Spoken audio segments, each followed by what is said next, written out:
y hace muchos años que no participaba en una tertulia, o sea que en una tertulia distendida de barrio y no en los escenarios a veces rígidos académicos en los que nos imponen tiempos y agendas. Bueno, lo primero que les tengo que pedir a todos es que nos desprendemos a contar de acuerdo al derecho internacional. Y de entrada, para poder entender lo que les estoy diciendo, es fundamental que el chauvinismo lo dejamos afuera. O sea, aquí no vamos a hacer, o sea, hacemos menos patria, por supuesto si es un concepto personal, pero hacemos mucho menos patria si nos dedicamos a tratar de reivindicar lo que realmente no teníamos, y ya entenderán a qué me estoy refiriendo. Y creo que hacemos más patria si somos realmente objetivos con lo que pasa.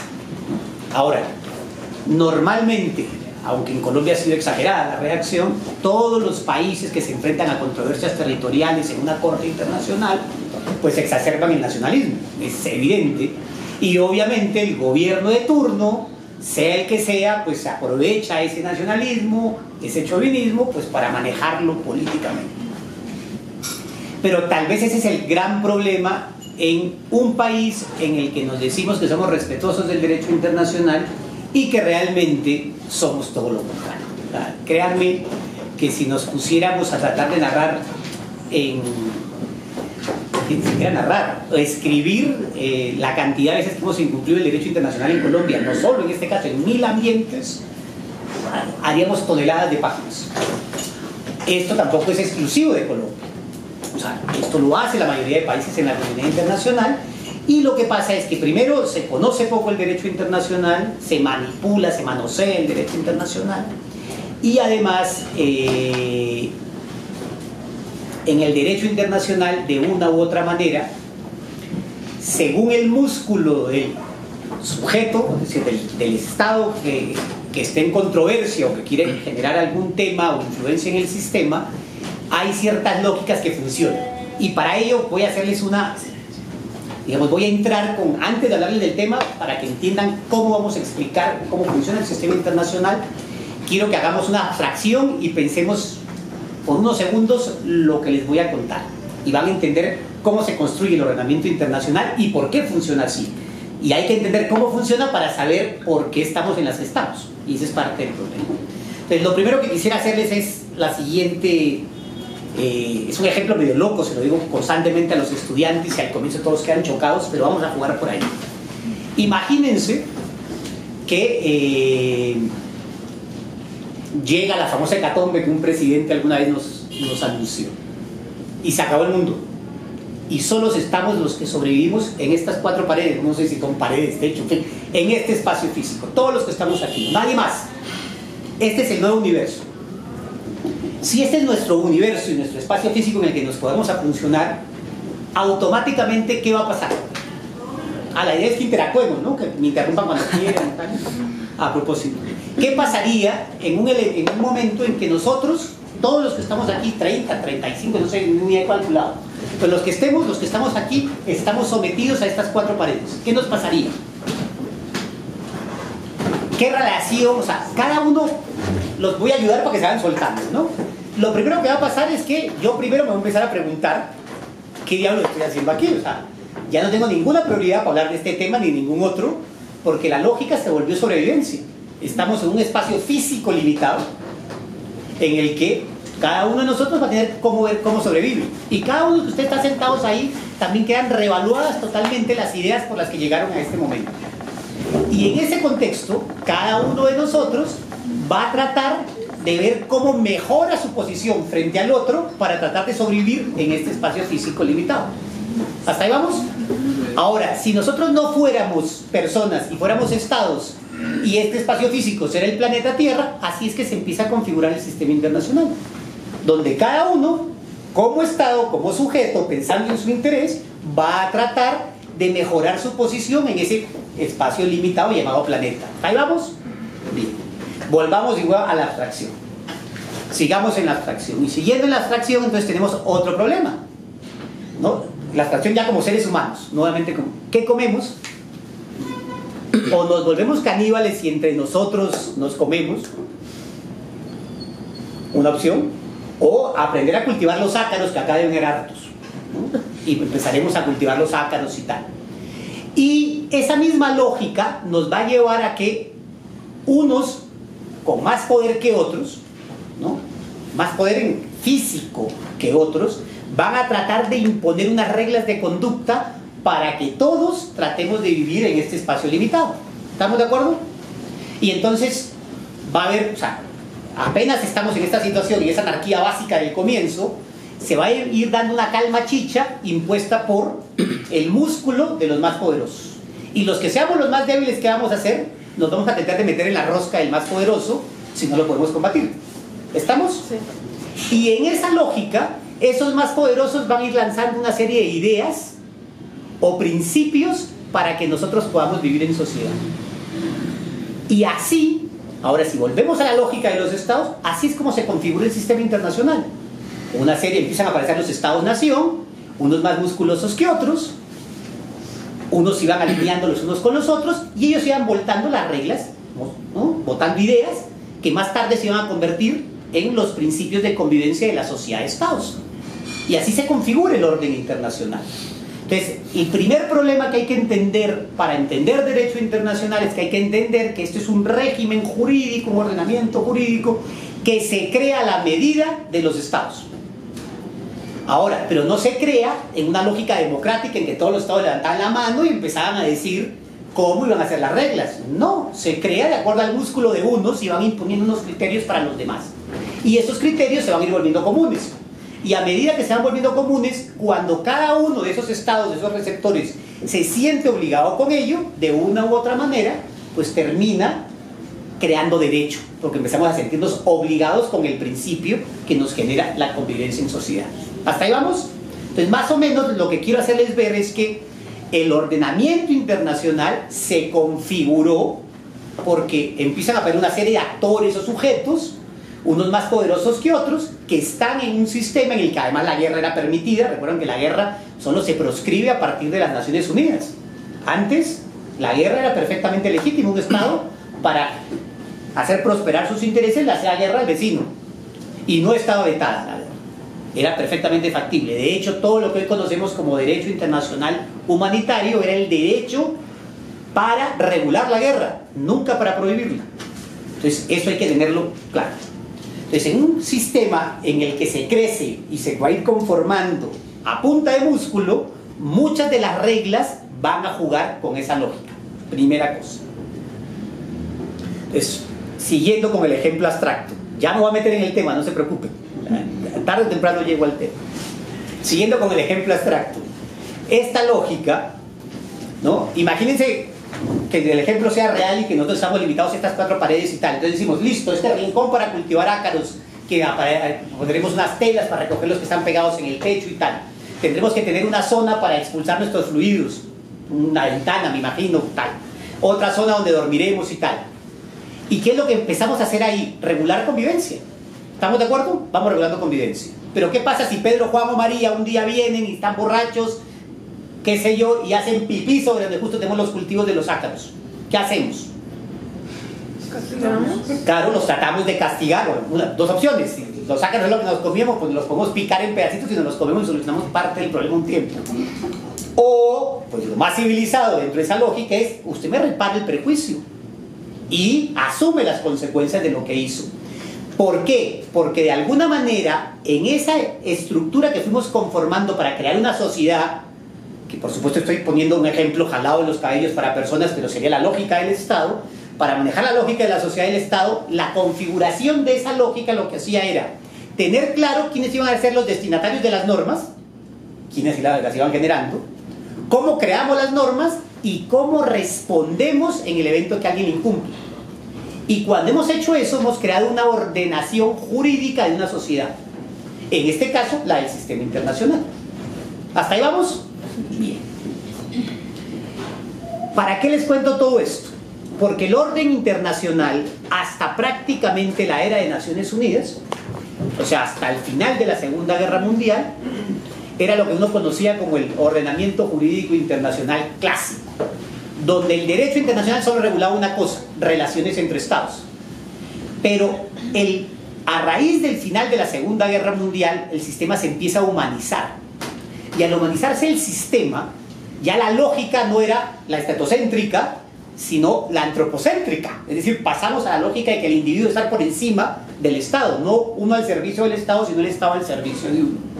Y eso hace que en la comunidad internacional se empiezan a regular los estados más llevados por estar en la foto que por convicción propia, regular varias cosas. Y regular varias cosas como evitar que la guerra sea una práctica constante como hasta ese entonces lo era. Y entonces, ¿qué se crea? Una Carta de Naciones Unidas, un sistema de seguridad colectiva donde todos tienen que cooperar.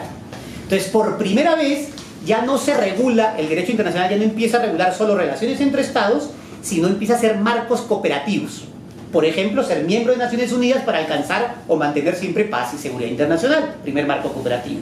Y de ahí 1000 desarrollos, los desarrollos en derechos humanos regionales en Europa, en América, en fin. O los desarrollos en temas económicos. Entonces ustedes ven que empieza a aparecer el GATT, las rondas de Uruguay, las rondas de Uruguay, después el GATT y por último la OMC, que están haciendo un marco cooperativo para garantizar accesos a mercados.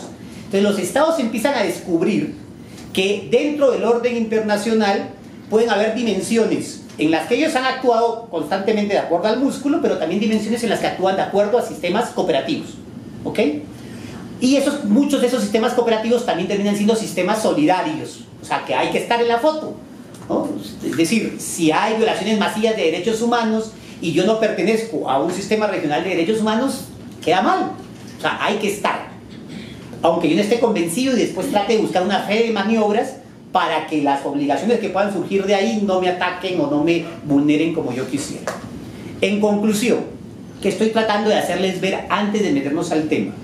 En el sistema internacional, en el orden internacional que regula el derecho internacional, si bien es un solo orden, es como si tuviera 3 ámbitos. Un ámbito que se basa solo en la lógica de la soberanía, otro ámbito que se basa en la lógica de la cooperación y otro ámbito en el que se basa en la lógica de la solidaridad. En el ámbito de la soberanía, los estados hacen lo que hace cada uno de ustedes y el que les habla cuando conducimos por una calle de Bogotá. ¿Qué hacemos cuando conducimos en una calle de Bogotá? Todo lo que no esté prohibido, porque no hay consenso jurídico, o sea, si no hay la flechita que me prohíbe voltear, ¿qué hago? Volteo. Aunque la lógica me indica que voltear a la izquierda no es lo coherente o hacer U en cualquier calle. ¿Estamos de acuerdo? Sabemos que eso está, pero si no está el letrero, volteamos y nos hacemos matar con el chupa si nos quiere poner el parte. ¿No? Esa es la misma lógica que pasa en el sistema. En todo lo que no hay consenso jurídico, o sea que ya no está regulado jurídicamente, ¿qué hace el Estado? Actúa de acuerdo a su músculo.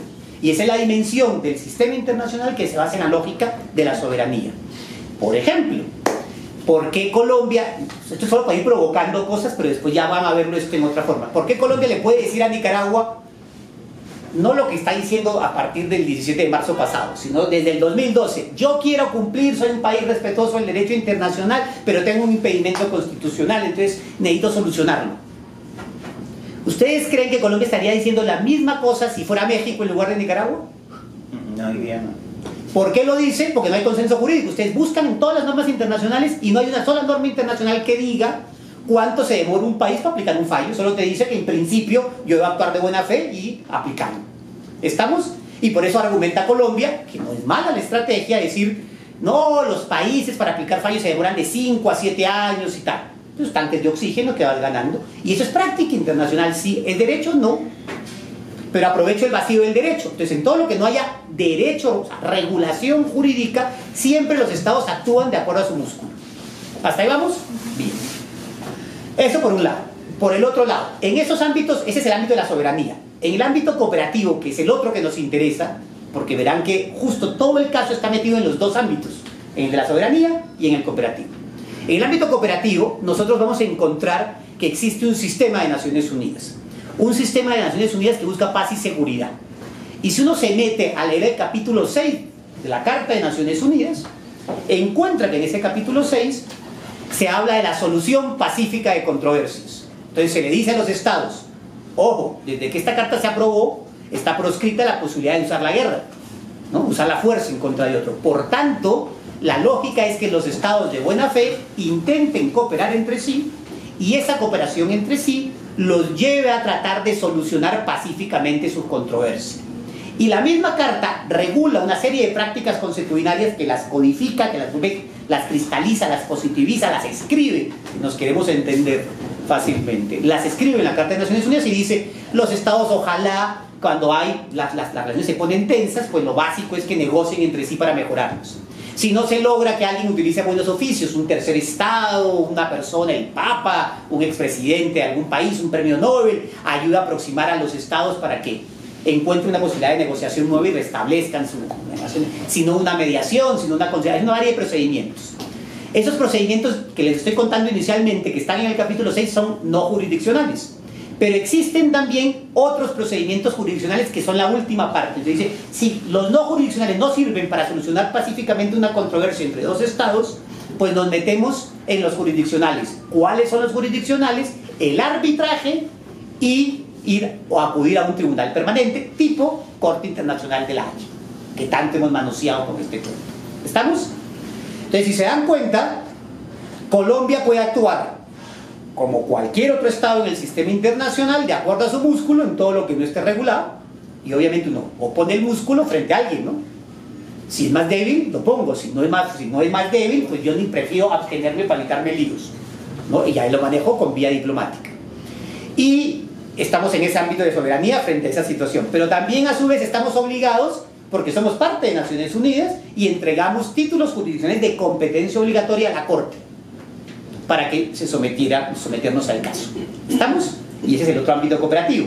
Y entonces la dificultad de entender el sistema internacional es que el Estado, que de alguna manera es el creador de las normas internacionales y que busca además, y es el único que vela porque se apliquen, además juega en las tres dimensiones, pero en todas trata de parecer respetuoso del derecho internacional y en la inmensa mayoría de las veces no lo hay. O sea, en las relaciones internacionales se predica la buena fe, pero es lo que menos existe. ¿Ok? ¿Hasta ahí vamos? Bien. Ahora sí nos metemos al caso. Por ahora solo es para contextualizar cosas.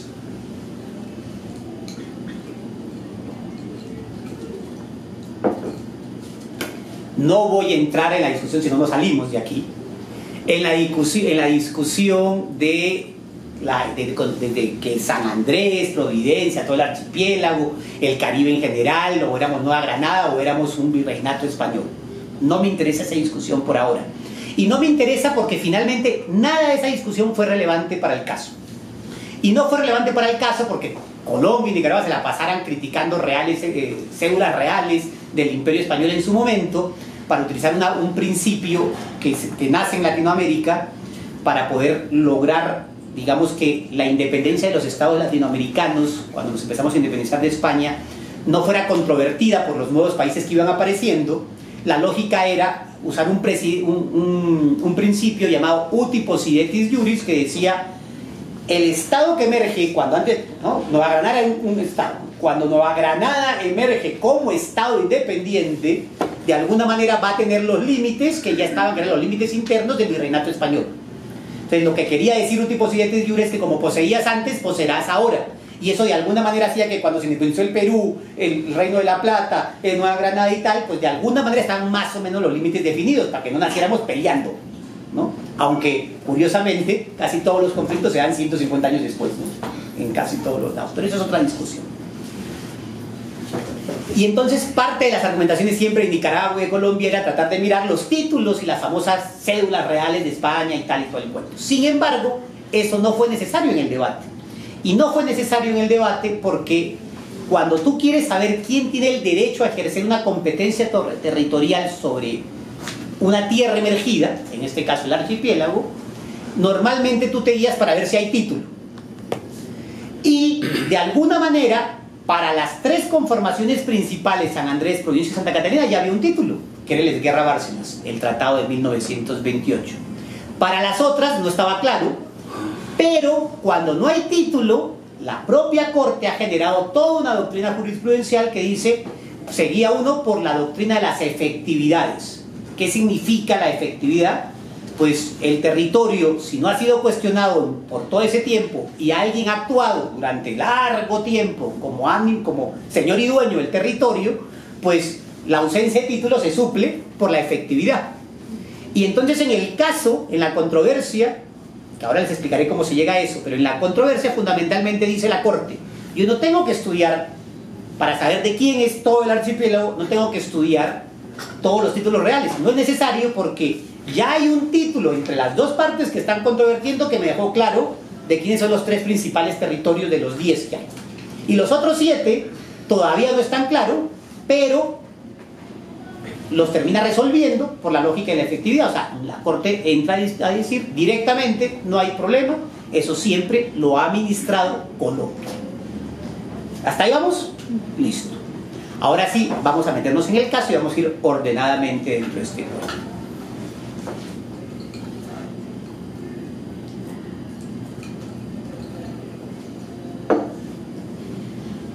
Volviendo un poco a contexto histórico, algo rápido, pues aquí este mapa no nos da la parte histórica, pero bueno, un poco de historia rápida, ¿no? Digamos, ¿por qué llegamos al Tratado de Esguerra-Bárcenas en el año 1928 con Nicaragua? Por una razón fundamental: habíamos perdido ya una buena cantidad de años Panamá, y Colombia estaba totalmente desarticulada entre sus posesiones en el Caribe y lo que es la Colombia continental.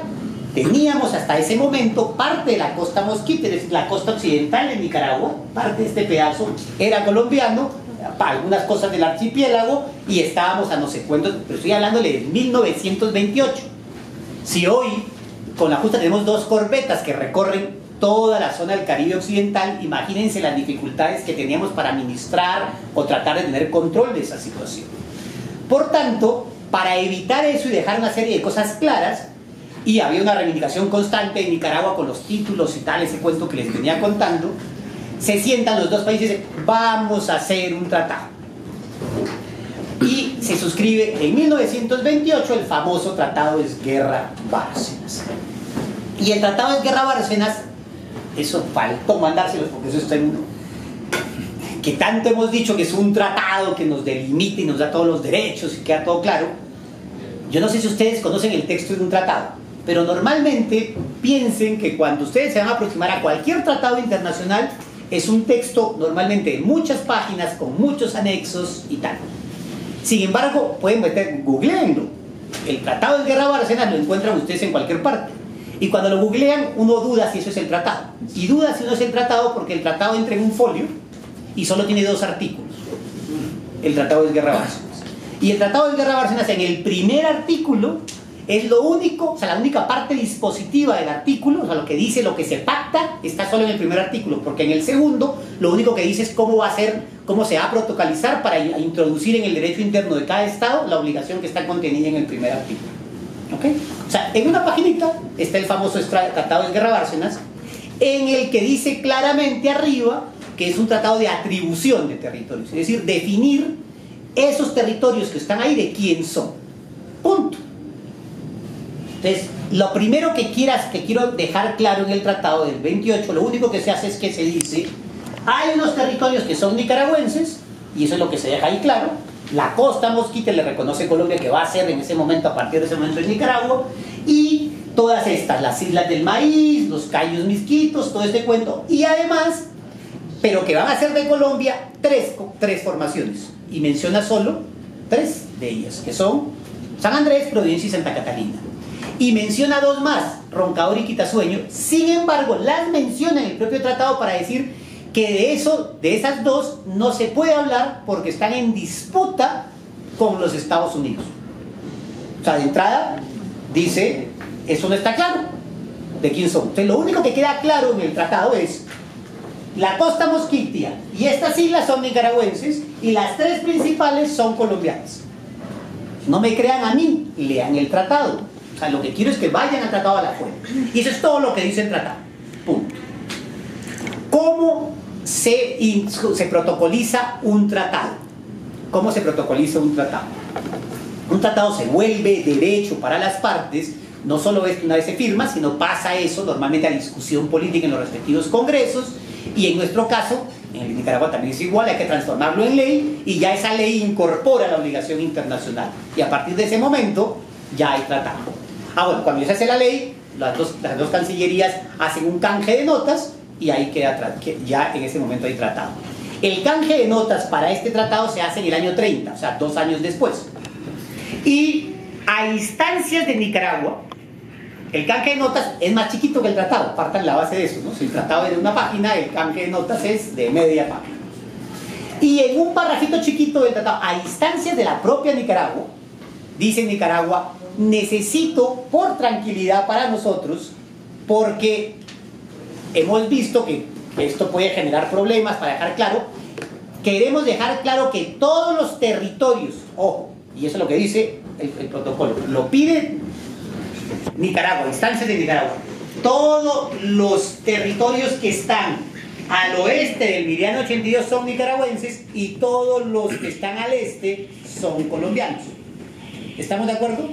Ojo, no lo dice fijando un límite, lo dice para saber, para que quede claro, porque recuerden lo que dije hace un rato. El lío de que un Estado puede ejercer competencia territorial sobre una roca, un callo, una isla, está en que siempre sea tierra emergida. Y muchos de estos, empezando por Quitoaceño, no siempre son tierra emergida. O sea, hay momentos, grandes momentos en el año que están cubiertos. ¿Estamos de acuerdo? Entonces, ¿cuál es la lógica en ese momento? Si aparece o desaparece algún territorio, lo que queremos quedar claro es cuáles son los nicaragüenses y cuáles son los colombianos. Por eso, todo lo que esté al este, Colombia. Todo lo que esté al oeste, Nicaragua. ¿Okay? Y así se hace el canje. Año 30. Llegamos, y hasta ahí, sin problemas con Nicaragua. Del 30 al año 1969. En el año 1969, Nicaragua, a instancias de los gringos, por supuesto,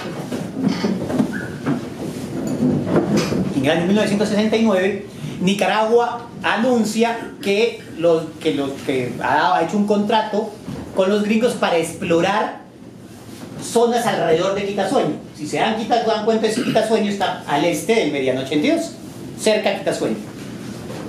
No reivindicando Quitasueño, quería explorar plataforma de Quitasueño para ver si había desarrollos petroleros. Y la Cancillería colombiana en el año 69, canciller López Miquelsen, dice, un momento, hace una nota de protesta, hace una cosa que sería curiosísima en el derecho internacional, emite una nota verbal. Las notas verbales son todas menos verbales, son escritas. No me pregunten por qué, pero así se llaman, yo no tengo ni idea, nunca me he puesto a investigar.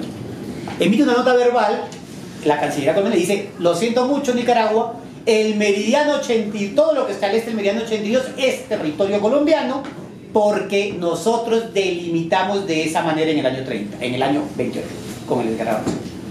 Nicaragua pone el grito en el cielo y dice, me perdona Colombia, pero nosotros nunca hicimos límites, solo atribución de territorios, el meridiano es el margen para saber cuáles son los de Colombia y cuáles son los de Nicaragua. Y en ese momento es cuando, digamos, se da la controversia, es el momento que importa. Entonces, a partir de ese momento, cuando ya dos estados tienen dos posiciones distintas sobre hecho y sobre el derecho, que los puede tal, eso es lo que se conoce en derecho internacional como la fecha crítica, es el momento que interesa. De ahí hacia atrás, nunca de ahí hacia adelante. Porque a partir de ahí, el statu quo se va a mantener, los estados no van a ceder, cada uno mantiene. Entonces, de alguna manera, este país de locos que a veces miramos siempre a los vecinos o entre nosotros mismos por debajo del hombro a otros, empezamos a subestimar. Pero ¿cuál es el problema? ¿Por qué negociar con Nicaragua? Podemos negociar con Nicaragua. ¿Quién es Nicaragua en el Caribe? De hecho, Nicaragua es, o sea, entre Nicaragua y Honduras, ustedes hasta hoy en día encontrarían los dos países más débiles de todo el Caribe, ¿no? De todo el Centroamérica y parte del Caribe. Entonces, dentro de esa lógica, yo me imagino, ahí sí ya estoy especulando, que Colombia subestimó la posibilidad de la negociación y crea otra tesis jurídica, o crea una estrategia, más que una tesis, una estrategia jurídica que es la siguiente. Mire, fácil, ¿qué negociar con Nicaragua? Hagamos lo siguiente. ¿Qué era lo siguiente? Empezamos a suscribir tratados con otros países del Caribe.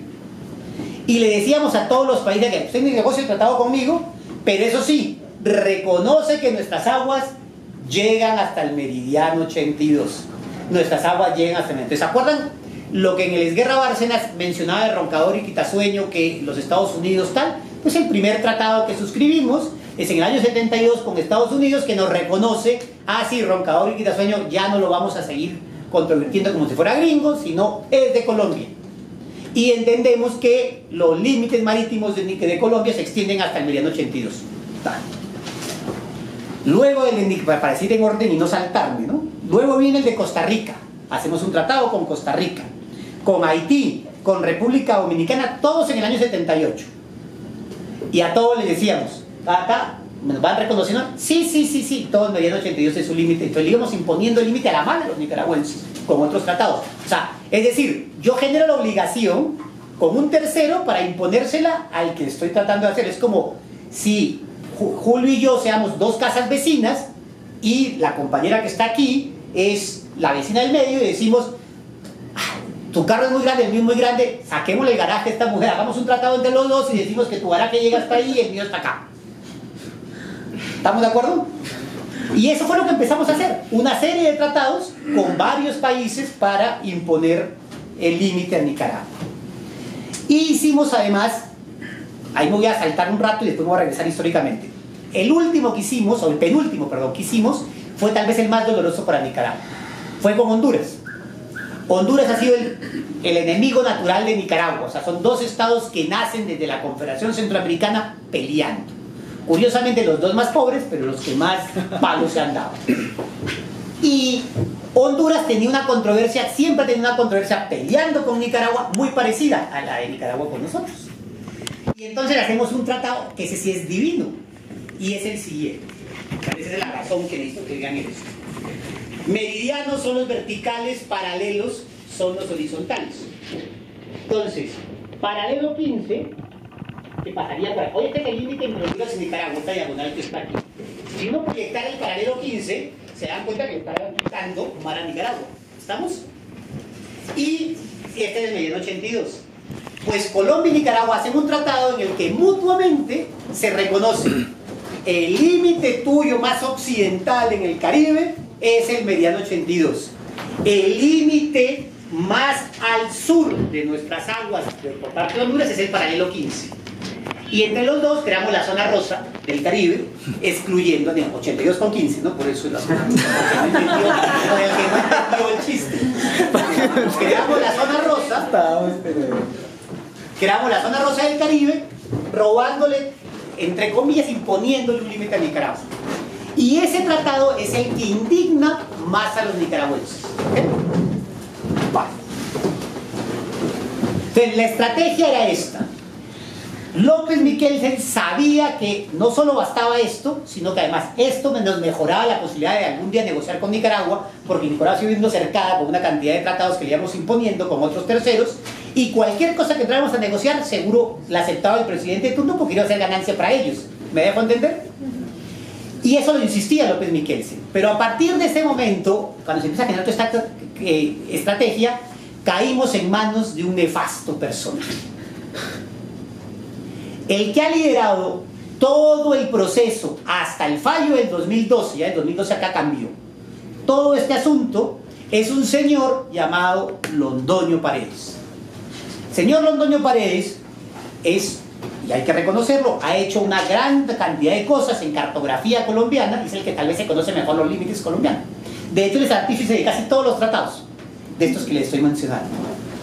Sin embargo, el primer problema que tiene el señor es que no solo no es abogado, sino que, por supuesto, si no es abogado le cuesta más trabajo saber derecho internacional y tal. Entonces, toda la estrategia siempre cayó en sus manos. Recuerden que el señor fue también canciller. Y él viene de una fuerza militar. Y ustedes no me creerán, yo dicto clase en la Cancillería. Y todavía ustedes, si ven entrar a Londoño Paredes, media Cancillería casi que se cuadra como si fuera un batallón. O sea, le tienen un respeto y una reverencia absoluta. Y tal vez el principal error de toda la estrategia colombiana fue siempre subestimar a los nicaragüenses, porque Londoño Paredes entendía que con los tratados que le estábamos imponiendo al tercero el límite era más que suficiente y que no era conveniente ponerse a negociar. ¿Para qué? Negociamos con los nicaragüenses. Ese fue el grado. Y como todos los presidentes de Colombia y todos los cancilleres, cada vez que llegan, ¿qué hacen? Les dicen todos los asuntos que tienen. Ser ministro no es fácil, ¿no? Y entonces imagínense el lío cada vez que llega un ministro y se sienta. Entonces le cuentan todos los chicharrones que tenemos en relaciones internacionales, que no son pocos. Son todos un chicharrón y le dicen, ¿cómo está? Bueno, y el lío que tenemos con Nicaragua. ¿Y cómo va eso? ¿Fresco? Acá tenemos el señor Londoño, ¿qué cuenta? ¿No? Eso está blindado. Eso está blindado. Y entonces ningún presidente escarba tal. Tenemos una comisión que viene desde los años 60, la Comisión Asesora de Relaciones Exteriores. ¿Quién integra la Comisión Asesora de Relaciones Exteriores? Todos los expresidentes, todos los ex cancilleres y algunos miembros del Senado y la Cámara de la Comisión Segunda, que es la de Relaciones Exteriores. ¿Ok? No hay expertos. Ni uno solo. Entonces la comisión es entre presidentes, cancilleres y políticos, bueno, todos son políticos finalmente, que ninguno, o sea, ni siquiera se asesoran de tal. ¿Y a quién llevaban a cada una de estas reuniones de la comisión asesora? A Londoño Paredes. Venga y nos cuenta cómo está el caso. Venga y nos cuenta cómo está la situación. Venga, venga y venga. Por eso es que no quieren levantar las actas, porque esto es el mismo caso de Fuente Ovejuna. O sea, ¿qué pasó en Fuente Ovejuna? Pues todos son responsables. Pues claro, todos fueron asumiendo el triunfalismo de Londoño Paredes porque nadie se lo cuestionó. Nadie le preguntó y tal. La única persona que se lo cuestionó fue la canciller actual y casi la linchamos en este país.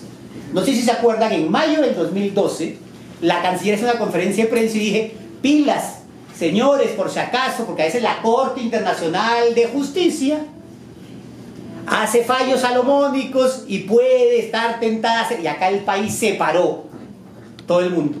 Y el peor error que cometió esta canciller fue no haber renunciado al día siguiente, que el mismo presidente y los asesores del presidente la desautorizaron. No, eso no se toca, eso es darle herramientas a la Corte como si la Corte tuviera pendiente. Y además recuerden que todo lo que va a valorar la Corte es del 69 hacia atrás, ¿no? Nada hacia adelante. Y conclusión, y este país dijo no, y nos subimos en el triunfalismo. De hecho, pasó una cosa curiosísima.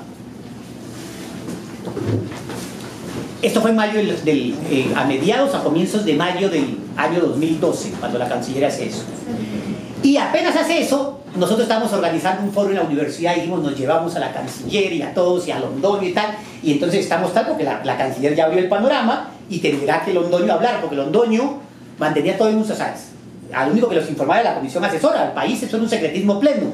Si alguien preguntaba, lo estamos ganando, ¿no? Y había un poco de gente que escribía sin entender el derecho internacional que esto es nuestro, eso está tal, ¿sí? No hay problema. Entonces todo bien, y al pibe, ¿no? Al estilo del pibe. Curiosamente, la víspera que está el foro que íbamos a hacer en la universidad, desde la presidencia de la República pues no desautorizan a la canciller, pero dicen, no, la posición es que esto es una política de Estado y tal, la cosa va caminando. Y entonces ya hacemos el foro en la universidad y pasó la misma canciller y por supuesto Londoño sin preguntas. Salió nuestro decano diciendo que organizó la carga, diciendo bueno, sin preguntas, eso solo es por información porque estamos próximos a que salga el fallo y para qué hicimos el foro. Porque si nos van a contar la película, que tal, no estábamos todos los que queríamos saltar ahí para caerle a Londoño. Vale, pero me regreso. Volvamos ahora lógica. Entonces, vamos resumiendo hechos. Año 69 será la controversia. Año 70 hasta el 86 vamos firmando tratados con todos, incluso con Honduras. El último que firmamos ya fue con Jamaica, creo, sí, Jamaica 93. Recuerden que los tratados se demoran un tiempo en incorporarse, ¿no? Ahora bien, Colombia estaba haciendo también esa estrategia de imponerle límite a Nicaragua, que Nicaragua cuando se da la revolución nicaragüense y sube la Junta de Reconstrucción Nacional, presidida curiosamente por Ortega, el mismo Ortega que está hoy, denuncia el Tratado de Bogotá unilateralmente. Eso no se puede hacer. ¿Y por qué lo hace? Porque Ortega tampoco sabe derecho internacional. Entonces, como no sabe Ortega derecho internacional, dice, están imponiendo un límite porque ellos se basan en lo que supuestamente dicen es guerra Bárcena. Pues no hay guerra Bárcena. Nosotros estábamos bajo la presión de los gringos entre el año 28 y 30 y por eso firmamos este tratado. Había cierta presión, no necesariamente se firmó por eso y lo declaran. ¿Y para qué quiero contar este incidente? Porque en el año 80 el canciller de Colombia era Uribe Vargas. Este ha sido tal vez uno de los cancilleres serios que hemos tenido. Sin embargo, la respuesta de Uribe Vargas fue decir: ah, ese es un chiste de Nicaragua. Ojo, esto está documentado, no me crean a mí. Todo lo que yo les estoy diciendo ustedes lo encuentran por Google. Lo que no encuentran se les devuelve el dinero. Él es el problema. Julio se encarga de las devoluciones. Entonces, ¿qué es lo que quiero demostrar con lo de Uribe Vargas? Sí, podría entenderse que era un chiste la denuncia en sí, pero lo que había en el fondo era una reivindicación que seguíamos subestimando, ¿no? Viene la Junta de Reconstrucción Nacional, vienen todos los líos en Nicaragua, la contra nicaragüense, la financiación de los gringos para que tumben al gobierno de Ortega. Estamos en el contexto de Guerra Fría, y entonces eso era la guerra de los contras y tal, contra los sandinistas, todas las discusiones que había, tal, y todos esos años eso estuvo calmado. Luego viene la pacificación de Centroamérica y se crea el grupo de Contadora. Uno de los que lideraba el grupo de Contadora, ¿quién era? Colombia. Por tanto, Nicaragua no volvió a pelear porque de alguna manera Colombia contribuía en el cuento. ¿Cuándo Nicaragua, contribuye en el cuento para la pacificación de Centroamérica? ¿Cuándo Nicaragua vuelve a hacer bulla para reivindicar que eso le estábamos imponiendo un límite? En el gobierno de Violeta Chamorro. El gobierno de Violeta Chamorro coincide con el gobierno de Samper, ¿ok? Que estábamos en el peor escenario. O sea, bueno, pues nosotros siempre estamos nunca pensamos que hay escenarios peores, pero la imaginación siempre está superada por la realidad en Colombia. Pero bueno, estábamos en uno de los escenarios terribles que teníamos. El gobierno de Samper, un presidente que estaba tratando de cuidar la silla para que no lo tumbaran, textualmente, ¿no? Y le dice que Violeta Chamorro en alguna de esas cumbres, recuerden que además Samper trató de hacer cumbre de los no alineados, porque como le han quitado la visa y tal, o sea, recuperar el movimiento de los no alineados, cuando ya no había necesidad de no alineados porque ya no había Guerra Fría. Los no alineados nacen para alinearse o con los soviéticos o con los gringos, y Colombia lidera a los no alineados en un momento en que solo le quitan la visa al presidente, pero eso no es importante, solo es anecdótico. Entonces Samper se reúne con Violeta Chamorro y le dice a Violeta: ¿qué hacemos? Empecemos a negociar esto porque ustedes nos están imponiendo tal. Pero Samper le dice: sí, ya vamos a mirar, tal, espérate que solucionen unos problemas internos y tal. Pero Samper hace una cosa que en ese momento fue valiosa, aunque no sirvió para nada, pero una cosa valiosa, y fue pedir concepto jurídico, al fin. Al elefante. No, fuera el elefante hubiera sido grave. No fuera el elefante, a 3 expertos internacionales. Expertos, uno que había sido secretario de la Corte Internacional de Justicia por más de 25 años, creo, un español que se llama Santiago Torres Bernardés, a uno de los abogados más reputados que ha ganado, hasta ese momento había ganado más casos en la Corte Internacional, que se llama Prosper Weil, francés, y a un tercero que no me acuerdo en este momento y no lo tengo acá, pero yo se los debo, pero los otros 2 se los pido. Y les pide el concepto, y el concepto que estos señores emiten dice palabras más o palabras menos. El de Prosper Weil, pese a que lo consideraba un documento secreto y yo pedí 1000 veces el derecho de petición para que me lo dieran, y me decían no, que mientras el asunto esté en controversia, esto es un documento secreto de alta seguridad nacional y no sé qué. La República, lo que tiene publicado, busquen también eso, Prosper Weil, y ven el documento Prosper Weil, Cancillería, la República, y les sale. En ese documento está el concepto de un abogado que dice, claro, a este señor le han pagado un poco de plata para que estudie el caso y diga qué tantas viabilidades tendríamos en el evento que fuéramos una corte. Año 96 es eso. Finales del 95, el concepto se emite en el 96, comenzando el 96. Y en el concepto, palabras más o palabras menos, lean sobre todo el punto 18 y 19 del concepto. Palabras más o palabras menos dice: Colombia o acá, no sé a quién se lo dirigen, a la Cancillería en ese entonces, no me acuerdo, pero bueno. Lo más probable, o sea, Colombia no tiene ningún problema frente a los territorios. Si uno mira, acá el problema ni siquiera está en los títulos, sino en las efectividades, en lo que dice el mismo de Guerra, no hay pierde. No, o sea, lo más probable es que Colombia tenga derecho a todos los territorios. Sin embargo, el talón de Aquiles, estoy diciendo literal en lo de talón de Aquiles, de que Colombia vaya a una corte es poder demostrar que el Meridiano 82 es límite. marítima. Y por tanto, si fuéramos una corte, la corte lo que seguro iba a hacer, lo que seguro que tendría que hacer es darle a Colombia todos los territorios con su respectivo mar territorial, pero el resto de las aguas a Nicaragua. Año 96. ¿Qué pasó en el 2012? Exactamente lo mismo que dijo el señor Prosper Way. Pero esto es también muy curioso porque Prosper Way, o sea, el mismo francés que hace ese concepto, termina siendo el abogado principal de Colombia durante el proceso en el 2001 al 2012. Donde, ahí sí ya vuelvo al terreno de la especulación, donde yo infiero que no lo tenían como abogado a los abogados que estaban ahí, sino como consultores. Y me explico la diferencia. En el 96, perdonen que me pare, que yo siempre que haces parado y detesto estar sentado. En el 96, Prosper Way fue consultado como abogado.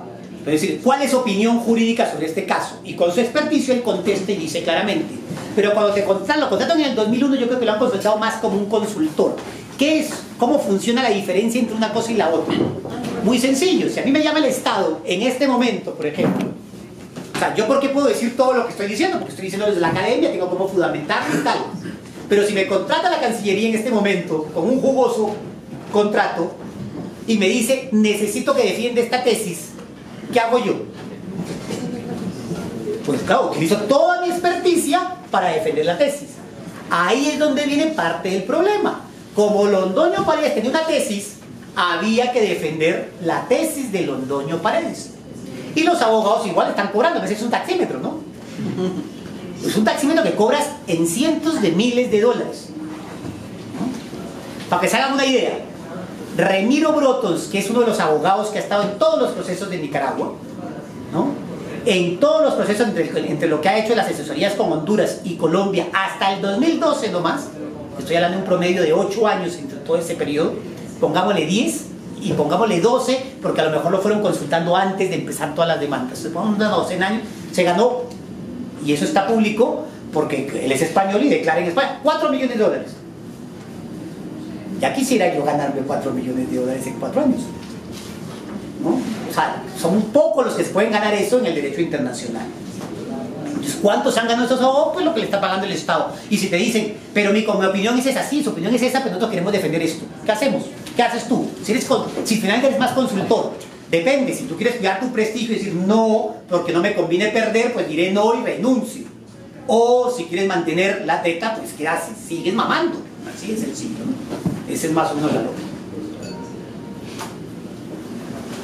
Entonces, ojo que es una de las curiosidades, ¿no? El mismo que emite el concepto en el 96 es el abogado de Colombia del 2001 hasta el 2007 u 2008, que después ya termina renunciando. ¿Pero cuál fue su argumento jurídico para decir que había tal vez un problema con el meridiano en 82? El mismo que yo les acabo de contar, que el Tratado de Guerra Bárcenas no delimitó nada. Pero usted dijo que después había como una canje de notas. Claro, pero el canje de notas no se entiende como un límite.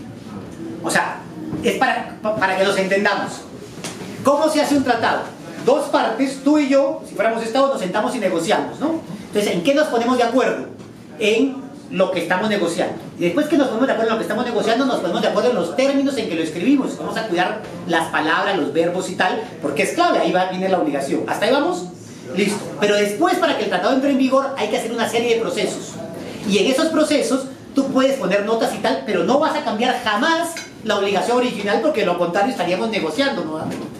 Y ahí estaba el talón de Aquiles de la decisión colombiana, que podía tratar de argumentar que era límite, pero sabía, eso yo lo puedo argumentar en cualquier lado menos en la corte, porque la corte llega a un análisis y dice, qué pena, no, porque por una cosa básica, los tratados no obligan según el querer de cada una de las partes, sino lo que está contenido en ellos, punto.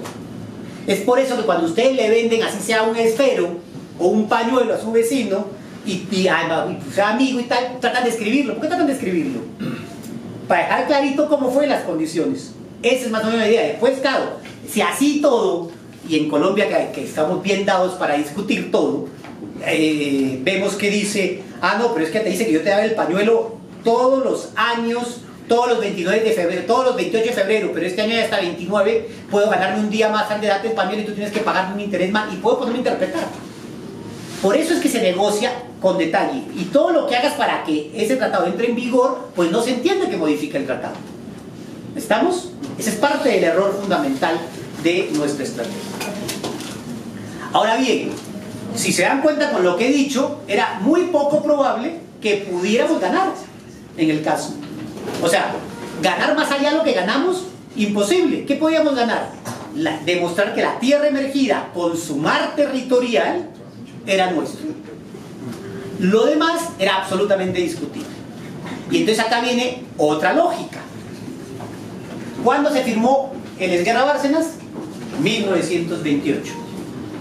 Y acá viene la segunda, digamos, el segundo talón de Aquiles, ya que en Colombia, pues como si fuera un ser humano tendría 2 pies o 2 piernas, tendría 2 talones de Aquiles. Uno era que no se podía entender jamás que eso era un límite, pero el segundo talón de Aquiles, y es otro error en la estrategia colombiana, que pensaba que podía argumentarlo, era el siguiente. En 1928 no había lógicas de delimitación marítima. O sea, el derecho internacional no había evolucionado en ese sentido. Solo se entendía que los estados lo único que podían tener era la tierra emergida y los ribereños una franja de agua adyacente que incluían como parte de su territorio. Y para ese entonces la discusión era si era máximo 6 millas. ¿Estamos? Entonces, si eventualmente hubiéramos querido delimitar, no había que delimitar, porque ninguna de las islas, si hubiera tenido 6 millas, frente a la costa de 6 millas, todo esto se hubiera entendido siempre agua internacional, no podíamos delimitarlo. ¿Me dejo entender? El derecho en esa época no permitía hacer eso. Cuando lo permite hacer el derecho por primera vez, habla de ciertos conceptos de zonas económicas de explotación exclusiva y tal, en la Convención del Mar del año 58 que se hizo en Ginebra. Y de ahí que recién en el año 69, cuando Nicaragua quiere hacer lo de la concesión, López Nicholson, que era absolutamente astuto y entendía derecho internacional, que dice, pues acá hay un criterio nuevo, pues yo aplico este como el criterio nuevo y como si fuera zonas de explotación y tal. Y lo monta. Pero él sabía que eso se caía, o sea, que lo podía montar de acuerdo al músculo, pero no necesariamente frente a un tribunal. ¿Estamos? Bien. No me salte cosas para ir con... ¿Qué pasa? Así llegamos hasta el año 99. Y cuando digo así, es en lo siguiente. Lo mejor hubiera sido negociar con Nicaragua, pero siempre subestimamos y decíamos, ¿para qué negociar? Si hemos ido imponiendo el límite con los demás, no hay que negociar. Y además, repito, toda esta la tesis la manejaba una sola persona. ¿Qué pasa en el año 99 y por qué el momento más importante de todo esto? Y ya sabíamos que en meollo se traza la suerte de lo que estamos viviendo hoy en día. ¿Qué pasó en el 99? El Congreso de Nicaragua, ya lo había ratificado Colombia, el Congreso de Honduras, perdón, ratifica el tratado de Honduras con Colombia en el que reconocíamos la zona rosa, el del paralelo y tal. Y Nicaragua estaba presidida por Alemán, un gordito, señor Alemán. Y este señor Alemán dice, no, pues, o sea, esto ya es absurdo, o sea, nos han impuesto el límite y encima ahora esto ya que entra en vigor y Honduras, que es igual de débil que nosotros, ahora también queda comiéndose un poco de nuestro mar, no más, no nos van a seguir encerrando, se acaba la negociación con todos los países que nos quieren imponer límites y me voy a ir a una corte. ¿Estamos? Y a partir de ahí es donde aparecen todos los abogados a empezar a asesorar y hacer toda la estrategia de Nicaragua para llegar a la corte. Y de hecho demanda primero a Honduras y después nos demanda a nosotros. Y los dos los ganó. ¿Y por qué los ganó? Porque la corte es mala, la corte está fundada por los nicaragüenses. O sea, ¿no? Ojo, Nicaragua le ha ganado a la única vez que ha llegado a la Corte Internacional de Justicia de los Estados Unidos fue en una disputa contra Nicaragua y se la gana Nicaragua. Y fue precisamente por las actividades militares y paramilitares, porque la CIA financiaba a la contra nicaragüense en contexto de Guerra Fría. En el año 86 la Corte le da la razón a Nicaragua. Y le da la razón a Nicaragua no porque Nicaragua sea el patito feo de Centroamérica, sean feitos, chiquitos, bonitos, o como ustedes quieran, o pobrecitos, no importa, no es por eso. es porque el derecho siempre ha estado de su lado, así de sencillo. Esto no es un criterio expansionista, es todo lo contrario, es tratar de defenderse a la imposición del criterio. Ahora bien, una cosa que es muy curiosa además y demuestra que en muchos aspectos el derecho internacional evolucionó humanizándose, pero en algo que mantiene la lógica estatocéntrica es en los temas territoriales. Y entonces acá viene otro tema. El que les habla ha estado en San Andrés varias veces explicando, hablando con los raizales. Y los raizales sanandresanos son los mismos, los de San Andrés con los de Nicaragua. Es que no son distintos. Es la misma cultura. Sin embargo, los dos estados peleando, nadie se preocupó por la geografía humana, sino hasta dónde llega el territorio, como si el estado per se fuera una cosa que camina y nos diera de comer. El estado, entonces yo me divido y tal. Entonces, ¿saben qué está pasando hoy, aunque ustedes no lo crean? Uno de los grandes afectados son muchos de los pescadores artesanales nicaragüenses que antes llevaban el pescado a vender a San Andrés porque se lo pagaban 3 veces más caro que en Nicaragua, y por el fallo ahora tienen que venderlo en Nicaragua, ¿no? Y desde aquí, en Colombia, todos los montañeros colombianos que no entendemos cómo es la cosmovisión del Caribe y tal, tomamos decisiones y nos sentimos ofendidísimos porque nos han robado un aguas y unos derechos de explotación que además nunca se los podían comer ni siquiera los pobres raizales. ¿Quién se come las grandes explotaciones pesqueras en el Caribe? Un poco de transnacionales, entre ellas Vikingos, que tiene sede en Cartagena, pero el capital es parte cartagenero y barranquillero y también el resto es gringo. Entonces ellos ya son los que no pueden explotar, siguen explotando, ¿no? Pero en principio no podrían explotar en la zona rosa, que es la zona donde, si no me equivoco, están todas las langostas y no sé qué más cosas. Entonces eso es curiosísimo, ¿no? Y San Andrés es una de las regiones más olvidadas, es tan olvidado peor que el propio Chocó. O sea, en Colombia solo nos hemos acordado de San Andrés cuando era Puerto Libre, y entonces todos íbamos con medias y chanclas a veranear a mojarnos en Johnny Cay, tomarnos la foto y regresarnos con la nevera, con el equipo y tal, hasta que este país empezó a crear las famosas zonas francas, y entonces ya porque queríamos San Andrés y perdió todo. Entonces San Andrés está hoy sobrepoblada, con 1000 problemas, tiene un problema gravísimo. Se invirtió la lógica de la densidad demográfica en San Andrés, entonces hoy los raizales son minorías, 1/3 de las 2/3 de la población continental que la tiene ahí. Y ustedes se paran para los sanandresanos, y acá hay algunos, tú miras para adentro, eso es un San Victorino, porque está salvo la zona de los hoteles, por supuesto, ¿no? Pero están sobrepoblados, viviendo en unas condiciones terribles y tal. ¿Y quiénes son todos los que están ahí metidos? Los colombianos continentales, un poco de locos que le bajen juego político a todos los caciques políticos desde Bogotá. Esto es divino, Bogotá o Medellín o donde sea.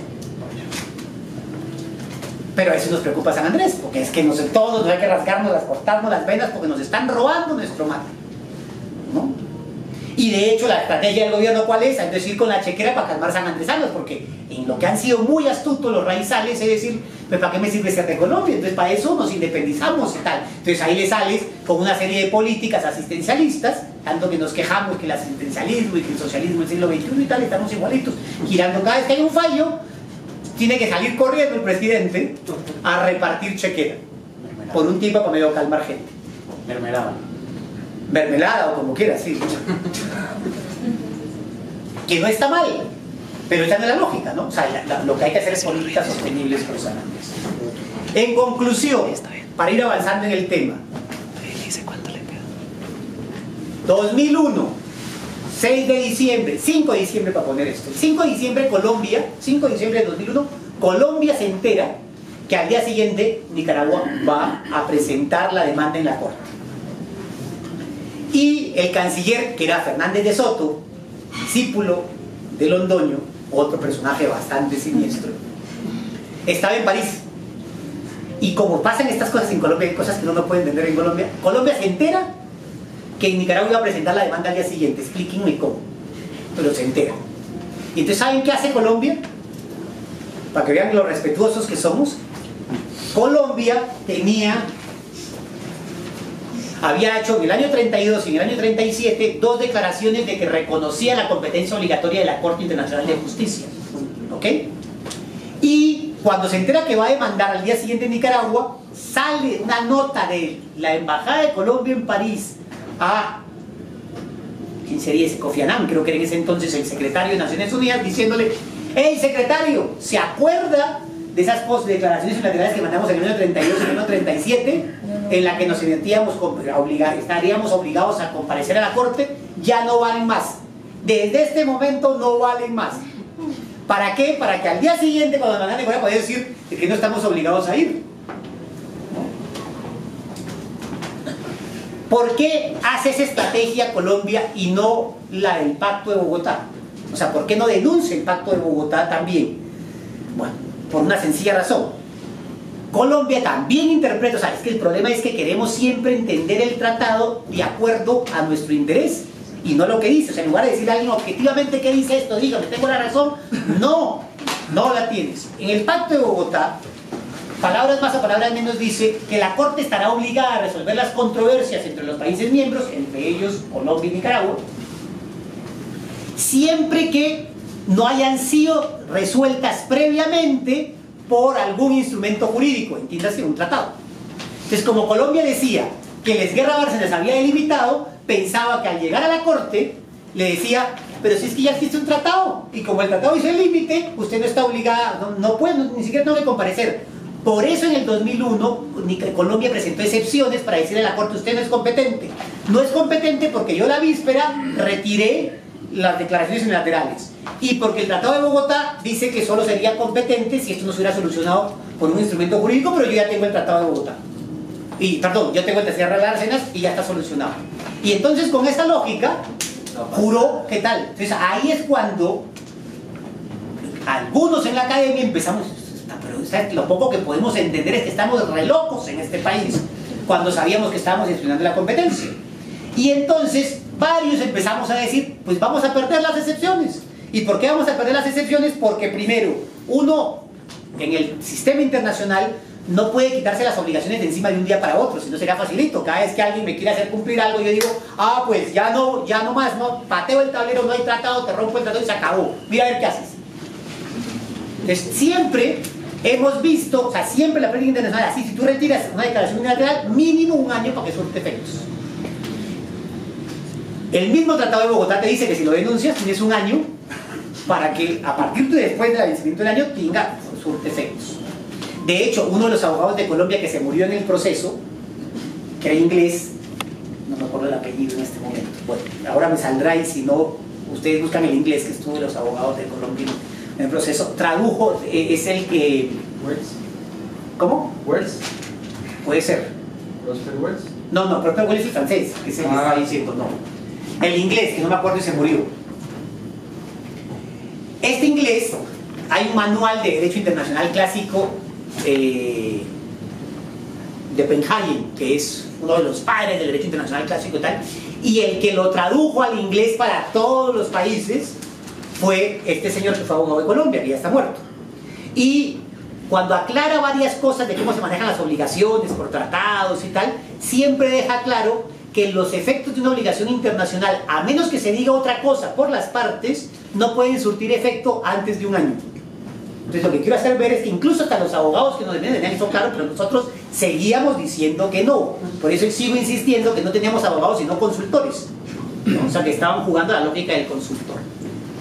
Ya del muerto no podemos hablar más porque pobrecito, dejémoslo en paz. No hay muerto malo y eso es cierto. ¿Qué pasa en el 2007? En el 2007 se dan dos cosas fatídicas para Colombia dentro de la estrategia jurídica. Y Colombia mirando para cualquier lado. Primero, octubre, si no me equivoco, 8 de octubre de 2007, se da la sentencia definitiva entre el caso de Honduras y Nicaragua. De Honduras y Nicaragua, no el nuestro. Y la Corte le dice a Nicaragua, palabras más y palabras menos, parecidísimo el caso. ¿Qué es lo que quería, lo que pretendía Honduras siempre con Nicaragua? Era tener esta rayita así. Entonces, para Honduras todo está en sus aguas, de aquí para arriba. Si yo trazara, ¿puedo rayar esto? ¿Alguien me mata si lo rayo? No lo rayo, sí lo rayo. Ah, ok. Para que me entiendan. Con este pulso relojero Si se dan cuenta, si yo prolongo el paralelo, lo que lo estaba reconociendo Colombia a Honduras era que todo esto era sumar, ¿no? Hasta el meridiano 82, por supuesto, solo hasta este pedazo, que es el 82. Este pedazo, o sea, toda esta porción de aquí. Nicaragua, cuando demanda a Honduras, que le reivindica estas islas, igual que nos reivindicaban nosotros las islas, y que no existía límite, y que demostrara que no existía límite. ¿Qué le contesta a la Corte? Lo mismo que nos va a contestar a nosotros, porque digo que es fatídico y nadie parece que hubiera leído la sentencia de Honduras, ¿no? Nos está diciendo, las islas son hondureñas, pero no hay límite. Por tanto, hace esta bisectriz prolongándola tal y le da las vueltas del mar que le corresponde a esas islas que son hondureñas. Punto. O sea, aquí ya casi nos está diciendo cómo nos va a fallar el nuestro. ¿Estamos?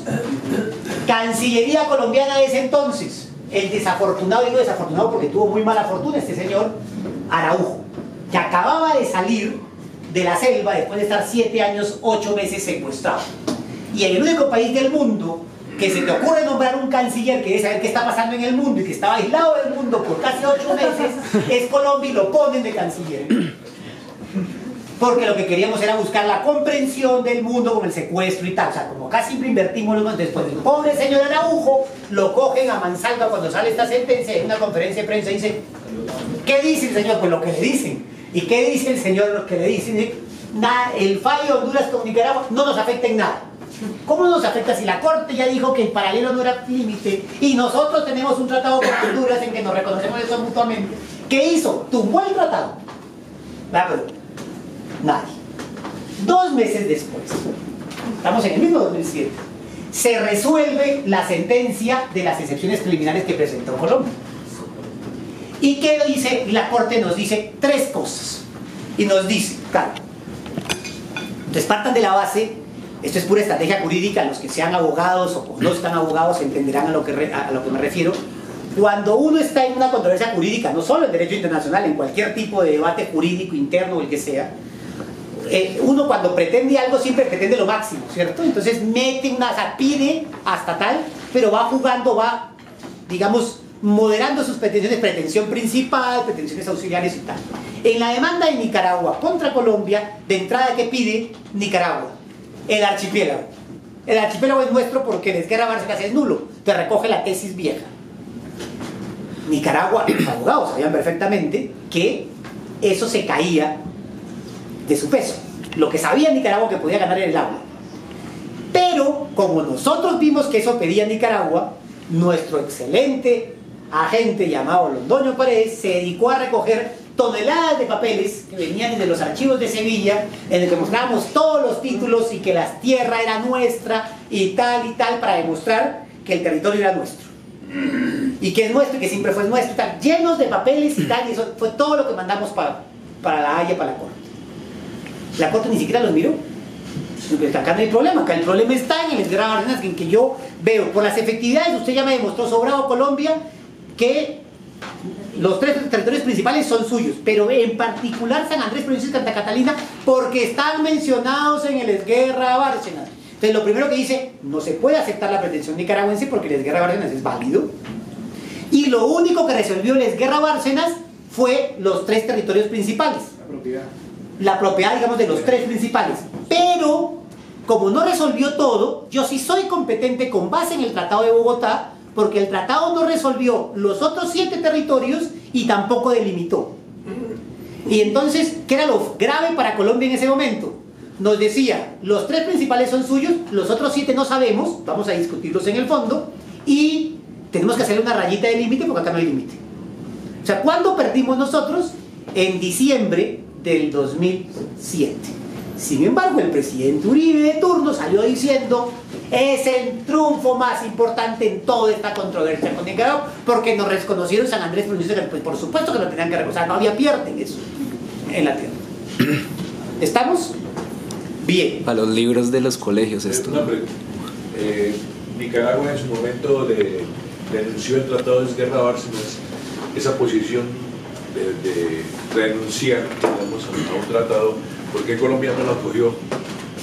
Porque al denunciar el Tratado de Esguerra Bárcenas recuperaríamos la costa misquitia, así de sencillo. podría, estamos de acuerdo, o sea, el planteamiento, por ejemplo, es que hay gente que tiene mucho más lógica en nuestro señor que los Toño parece. Tiene toda la lógica. Si el tratado no es válido, entonces listo, sentémonos ahora a ver qué hacemos. Y podríamos haber sido una estrategia para negociar. No sé. No tengo ni la menor idea. O sea, nosotros estamos llegando a todas estas conclusiones porque estudiamos todo post. No sabemos exactamente los debates. Eso a lo mejor lo podríamos saber si miramos las actas de la comisión asesora. Que ya en el año 80 había, por supuesto, comisión asesora y ya habían actas, porque desde el 69 había una especie de comisión, pero nunca se hacían todavía las actas, pero en los años posteriores ya todos tienen actas, que son las famosas actas que nadie quiere levantar, ¿no? Que estaría, no tengo ni idea, pero el planteamiento es perfectamente lógico, o sea, no hay tratado listo, entonces discutamos de quién es cada cosa. Nuevamente empezamos a barajar, sería una posición además para poder presionarlo para negociar. Pero entonces en la teoría del tema de efectividad igual nosotros perdíamos, ¿no? Si volvíamos al tema de lo que él está planteando. Estamos de acuerdo, o sea, aquí lo que es que ustedes saben más derecho que la cancillería. O sea, tienen más lógica jurídica que la cancillería, por supuesto. Una de las razones, ella le está dando la respuesta, una de las razones para tratar de que eso no pase es que en ese momento estamos revaluando toda la lógica de las efectividades que teníamos sobre todos los territorios.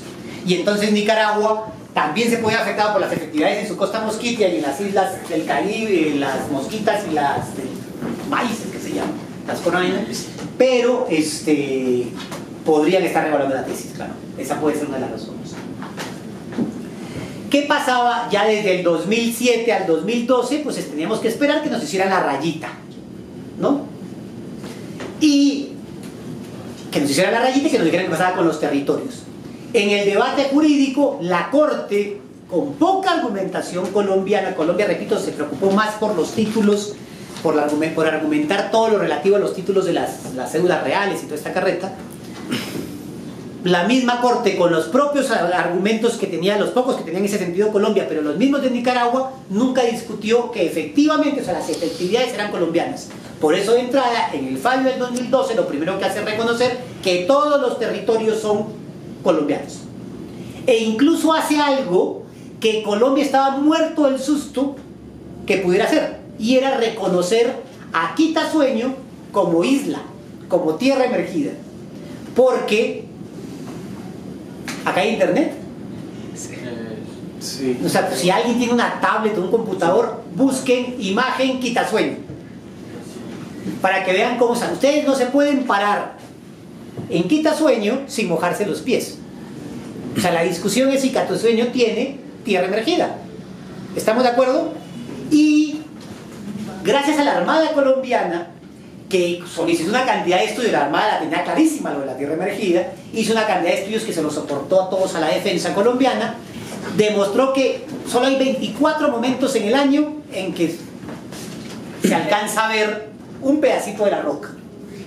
Pero la roca tiene como 60 kilómetros por debajo y nos cuentan, o sea, tú ves el pedacito, tú solo ves el pedacito, pero nos cuentan del perímetro de la roca las 12 millas de mar territorial, o sea, la reconoció como isla con todos los derechos, o sea, nos fue re bien en eso, súper bien. Eso era, el equipo jurídico en la Cancillería estaba muerto del susto porque sentía que técnicamente eso sí dependía de cómo se defendiera. Entonces ustedes cuando vean la foto de publicación lo que van a ver es una antena como de Movistar, Sí. y un poquito de agua abajo y entre una roca, eso es todo lo que hay. Entonces ustedes no se pueden parar sin mojar los pies, solo 24 veces al año y en determinadas horas que baja la marea. Sin embargo nos lo reconoció como tierra emergida, o sea que nos fue bien. ¿Okay?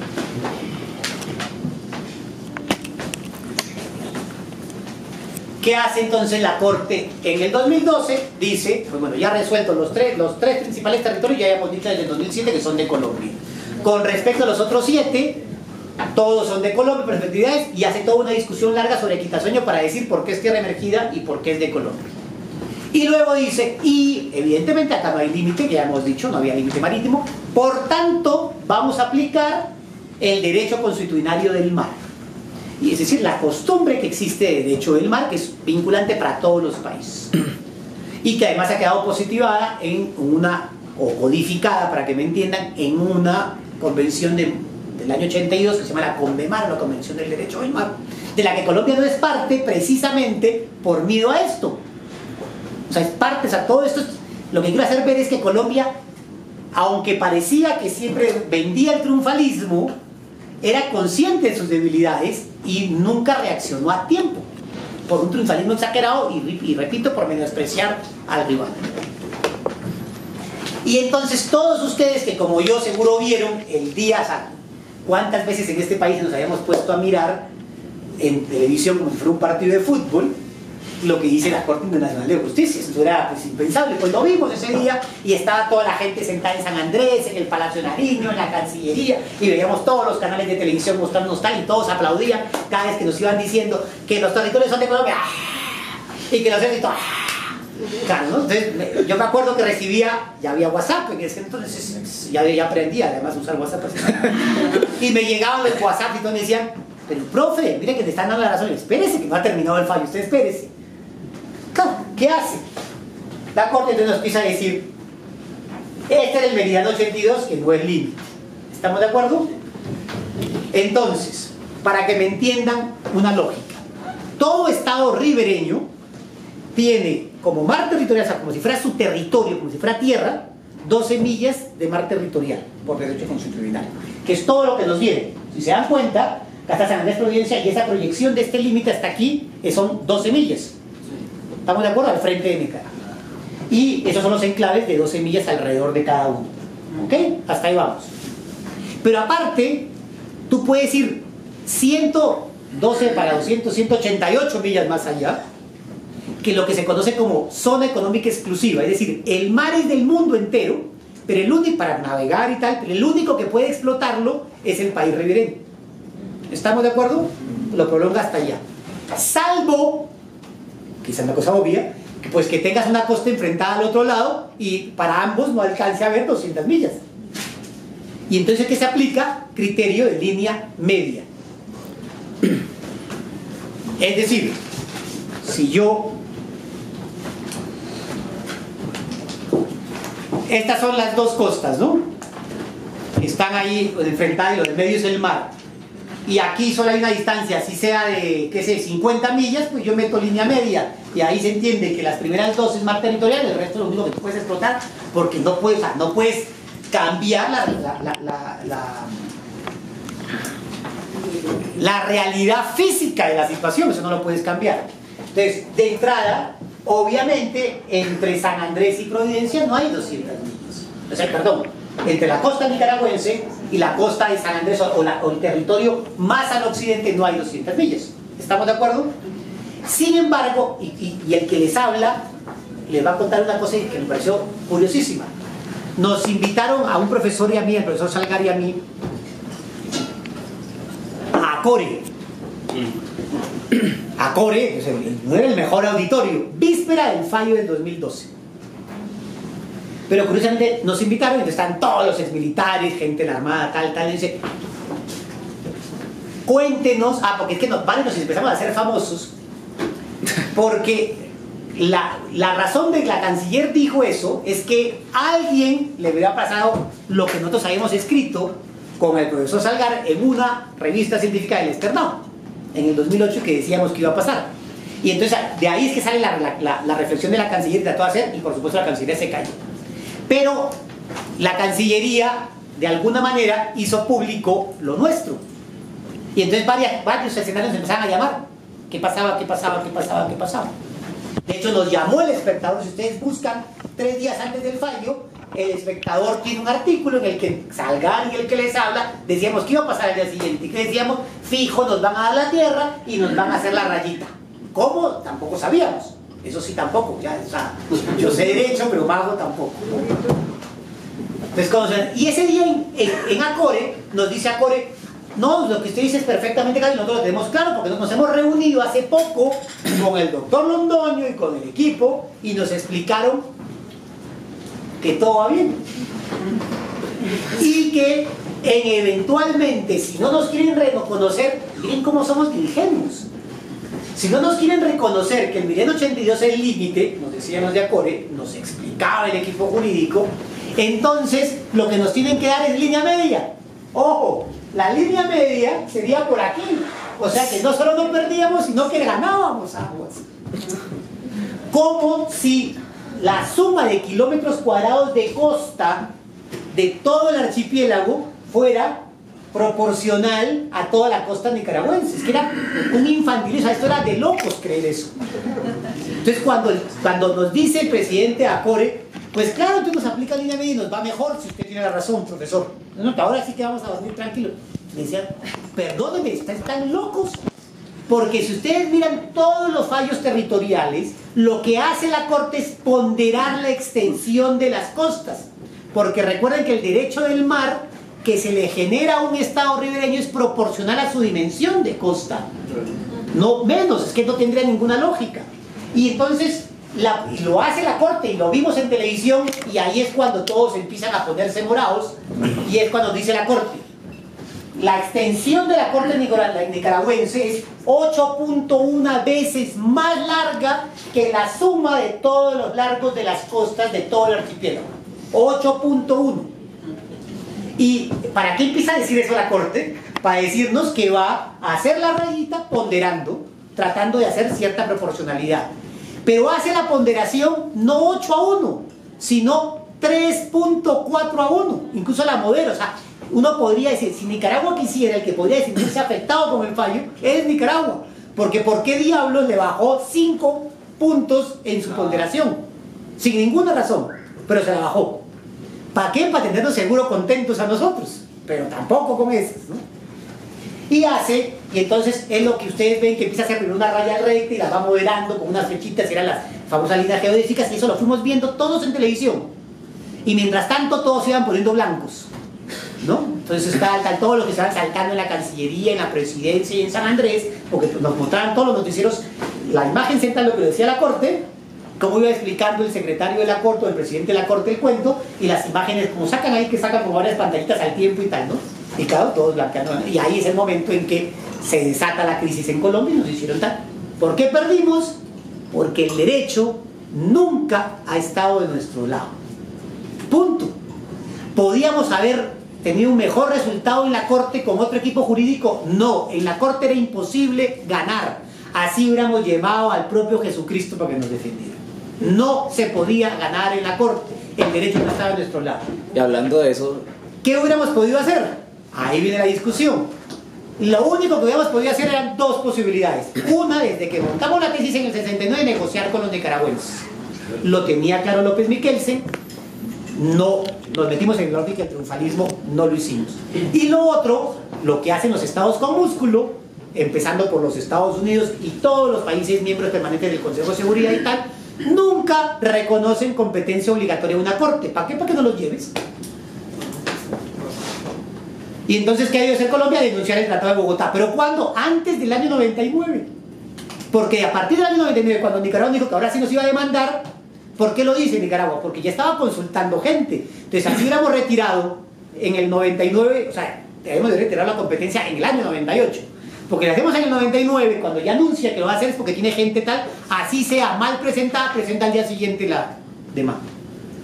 Sí, pues cuando el doctor comenzaba su intervención nos explicaba que al momento en que se genera la controversia, lo que hacía la Corte era mirar hacia el pasado, hacia atrás, las actuaciones de los estados. Pero en el 69, según entiendo, se comenzó a hablar de la zona exclusiva de explotación económica. En ese criterio se podría haber alegado, por ejemplo, que había actividad de Colombia en esa zona de explotación económica, como pasaba con el territorio, o ese criterio definitivamente no había forma de... Esa es una buena pregunta, porque además es un caballo de batalla de Uribe, que nos dice constantemente: la Corte desconoció las efectividades sobre el mar. No hay efectividades sobre el mar. Las efectividades son sobre la tierra emergida y lo que es territorio marítimo. ¿Cuánto es territorio marítimo? 12 millas. Entonces ahí viene el error. No había, o sea, no podíamos decir, es que efectivamente tenemos la costumbre de explotar un mar. Claro, usted lo puede explotar como lo podría explotar cualquiera porque no hay límite. Sin embargo, usted lo venía haciendo exclusivamente porque le impuso el límite a Nicaragua. De hecho, nos hubiera podido condenar porque se lo pedía Nicaragua en el fallo y también pierde Nicaragua. O sea, quiero hacer ver que nos fue re bien en el fallo. Entre las cosas que pedía Nicaragua era, como nos impusieron un límite, cualquier país de la comunidad internacional podía haber respetado esas aguas durante varios años.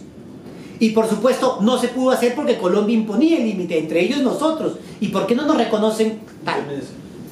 Y entonces salíamos nosotros a decir, como lo dijimos en las audiencias, pero es que la comunidad raizal, ahí sí nos acordamos que teníamos raizales, ¿no? La comunidad raizal, y que cómo va a comer, y que ellos siempre han tenido ese mar como suyo y tal. ¿Y es que acaso no hay comunidad raizal en Nicaragua?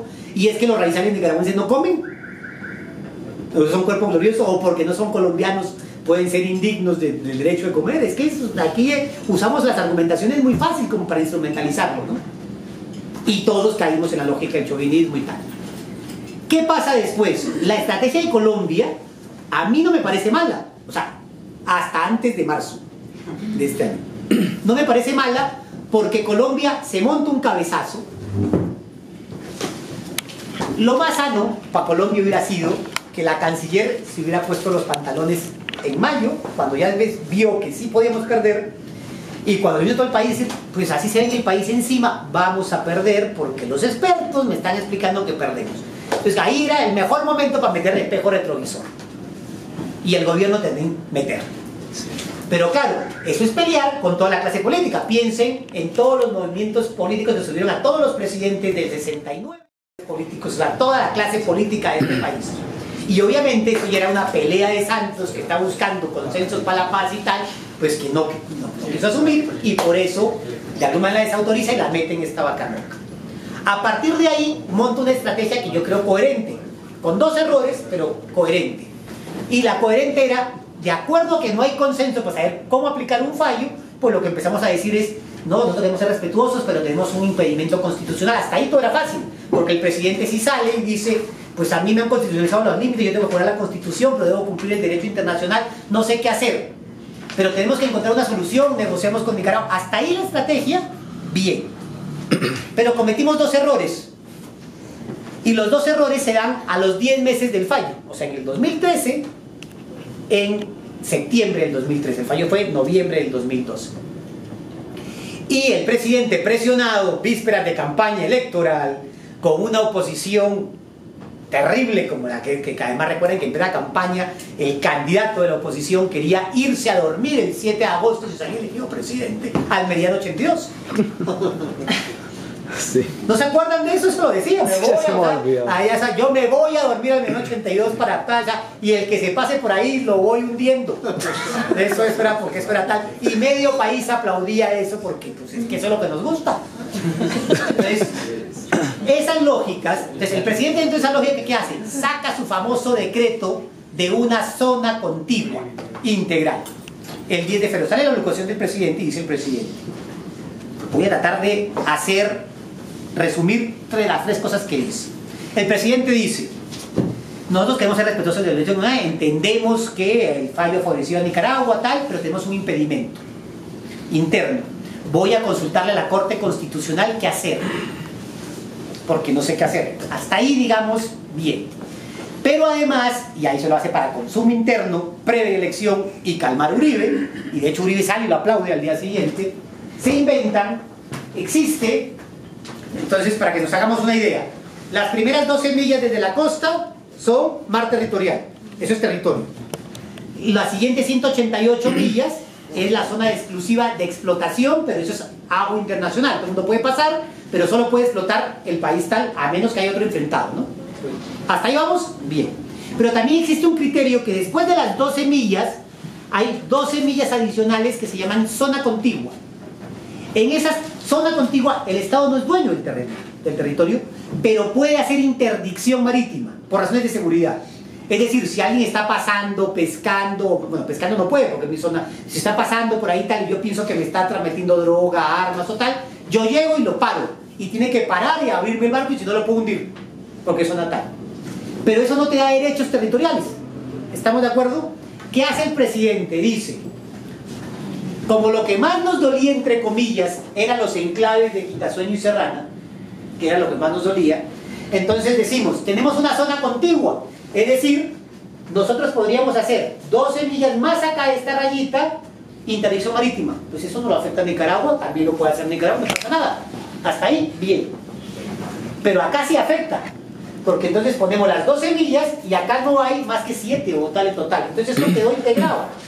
Y de acá para abajo también quedó integrado. Entonces cuando nos muestran el decreto, buscan la imagen del decreto de la zona contigua integral si quieren en internet y verán que todo esto se integró. Y entonces mostramos eso y titulares al día siguiente recuperamos el marco. Tengo por arte de magia porque el presidente lo dijo como un decreto de derecho colombiano. Y sale la oposición aplaudiendo al día siguiente y tal, esos son los pocos momentos en que... Parte de la oposición, diré. Bueno, parte de la oposición. Sí. Si hagamos acotación. Vale. No, pero es que digamos la única oposición que ha sido realmente vehemente ha sido esta, ¿no? Vehemente en cuanto al desconocimiento del derecho internacional. No en otros temas. Entonces, en conclusión, eso es lo que pasa. Y hasta ahí ya cometimos un error. Porque el error que hace, le estamos dando argumentos a Nicaragua que la carreta que decimos que somos respetuosos del derecho internacional y que sí, que queremos aclarar, que vamos a negociar un tratado tal, pues claro, parte de la base es conocer directamente el fallo hasta con dibujito. Porque el presidente pasó así con un mapita como el que tenemos acá y está la punta, ¿no? Pero no solo hacemos eso, sino que vamos a la Corte Constitucional y la Corte Constitucional en una sentencia en el 2000 con la Corte Constitucional Colombiana, en una sentencia del 2014 de 323 páginas, en las que las primeras 320 no dice más que basura. O sea, ustedes lo leen, es una contradicción contra la Constitución, trata de hablar de principios del derecho internacional, habla de una cosa, de la otra, no dice nada. Lo único que termina, o sea, lo único que le interesaba al gobierno de las 3 últimas páginas. Pero la Corte, para tratar de enredar a los que leen, dicen, no, pues hay que leerse 300 páginas primero para tratar, pues las que importan son las 3 últimas. Y en las 3 últimas, sin ninguna argumentación en las 320 previas, o sea, porque lo lógico es que la sentencia resuelva conforme al carretazo previo, ¿no? Pues el carretazo previo dice un poco de locuras que para confundir a la, no, si no sabes cómo, no lo puedes convencer, confúndelo. Llegas al final y resuelve una cosa. ¿Y qué resuelve la Corte Constitucional? Pero así, ¿no? Recuerden que la demanda era decir, el presidente que le pregunta, ¿estoy yo obligado por lo que diga la Corte toda vez que nosotros con la ley no sé qué del 78 incorporamos el Pacto de Bogotá y estaríamos obligados a lo que nos dice la Corte? Pues ¿qué le va a decir la Corte? Claro que estamos obligados. Sin embargo, dice la Corte, tenemos un problema. Tenemos un problema porque el artículo 101 de la Constitución en su segundo dice que los límites de Colombia solo pueden ser modificados por tratado. Y en este caso, como se nos modifican los límites, necesitaremos hacer un tratado con Nicaragua. Entonces, lo que le reconoce al gobierno es que cumpla la sentencia previa negociación con Nicaragua. Le hice el favor al gobierno. Perfecto. Claro, ahí la Corte chauvinista no iba a marcar posición, salía medio país también contra la Corte. Además, miren cómo viene desprestigiándose la Corte, entonces la Corte está. Lo único que no dice la Corte, o sea, 2 cosas, las 2 mentiras más grandes de la Corte es toda esa carreta de las 320 páginas es para hablar, entre otras cosas, del fallo. Pero parece que lo leyó mal. Lo debió leer al revés, obviamente lo leyó bien, pero malintencionadamente lo interpretó. El tratado, el fallo de la Corte Internacional de la Haya no nos modificó ningún límite. ¿Por qué? Porque no había límites. Y si ustedes leen el segundo parágrafo, y ahí viene la segunda gran mentira de la Corte, leen el segundo parágrafo del artículo famoso 101 de la Constitución, dice que sí nos pueden obligar los laudos arbitrales, pero no menciona sentencias. Porque si uno se pone a investigar en la Constituyente por qué quedó eso así, es porque eventualmente la Constituyente, alguien dijo en la Constituyente, si nos demandan, si nos meten una sentencia, nos cambian, no montan, solo pongamos laudos. Sin embargo, si uno se pone a mirar, ¿se acuerdan que les hablé del capítulo 6 de la Carta de Naciones Unidas? Que el que hace parte Colombia, o Colombia no hace parte de las Naciones Unidas, hace parte y ratifica toda la Carta. Capítulo 6, mecanismos no jurisdiccionales y jurisdiccionales de resolución de competencias, de controversias. Los no jurisdiccionales son 2: los arbitrajes, que emiten laudos, y los tribunales permanentes, que emiten sentencias. Incluso la exclusión colombiana no se podría interpretar limitando el derecho de la jurisdicción, porque lo reconocemos. Entonces, si se dan cuenta, para un arbitraje, si es en términos económicos o tal, sí estamos jorobados, pero para territorio no, porque sentencia, una contradicción terrible, ¿no? pero lo hicimos así. ¿Para qué les hago énfasis en esas dos cosas? Porque Nicaragua, entonces ahí viene lo que venimos y ya acabo. Me tiré mucho más tiempo y usted Uy, no habla, sí. ya que me van a echar de la casa por su culpa.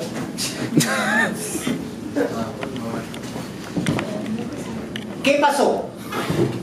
Obviamente, a los 20 días del fallo, poco menos, 18 días, fue como el 28-29 de noviembre de 2012, Colombia denuncia el Tratado de Bogotá. Nicaragua, pese a que denunció el Tratado de Bogotá, esperó hasta la intervención del presidente en septiembre del 2013 y mete 2 demandas nuevas. Una demanda por la plataforma extendida, ya les explico qué es eso, y otra demanda por el incumplimiento del fallo. ¿Y en qué se basa en la tercera demanda por el incumplimiento del fallo? Pues en 3 cosas fundamentales. El decreto de zonas contiguas, es un decreto, o sea que es evidente que el decreto desconoce lo que trazó la Corte. 2, lo que dijo la Corte Constitucional. Y 3, las declaraciones del jefe de Estado, de la canciller, de los ministros, de los candidatos presidenciales y tal, que realmente en tema de obligaciones internacionales solo puede vincular lo que diga la canciller, el presidente y el embajador en el país respectivo. Lo demás no obliga, pero en todo caso se empieza a ver que una tonelada de declaraciones que salíamos todos los días haciendo chauvinismo barato, todos los líderes respectivos.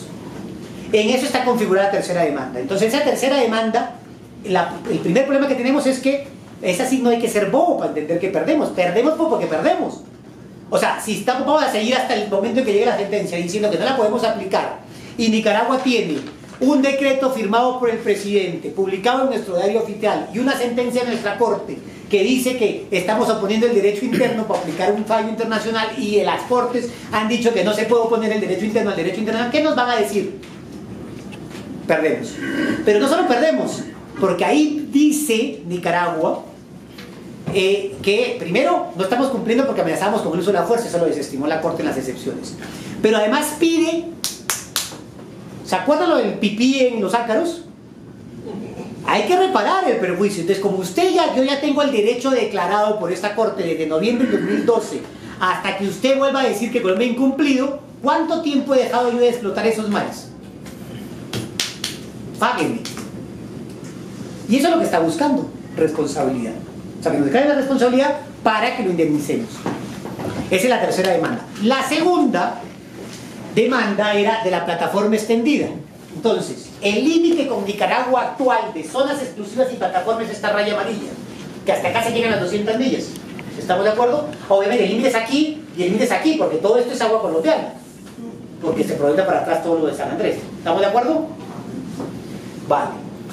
Existe una corriente jurídica que dice que los países, las plataformas continentales, para que nos entendamos fáciles, si ustedes van cada vez que se metan ustedes al mar, van caminando y se van hundiendo en el agua, ¿no? Es el lecho marino que se va prolongando.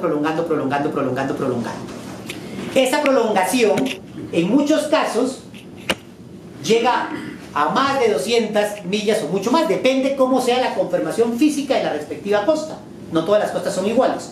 Hay incluso costas que tienen solo 10, 15 millas de plataforma y después tiene el talud. El talud es como decir el precipicio marino.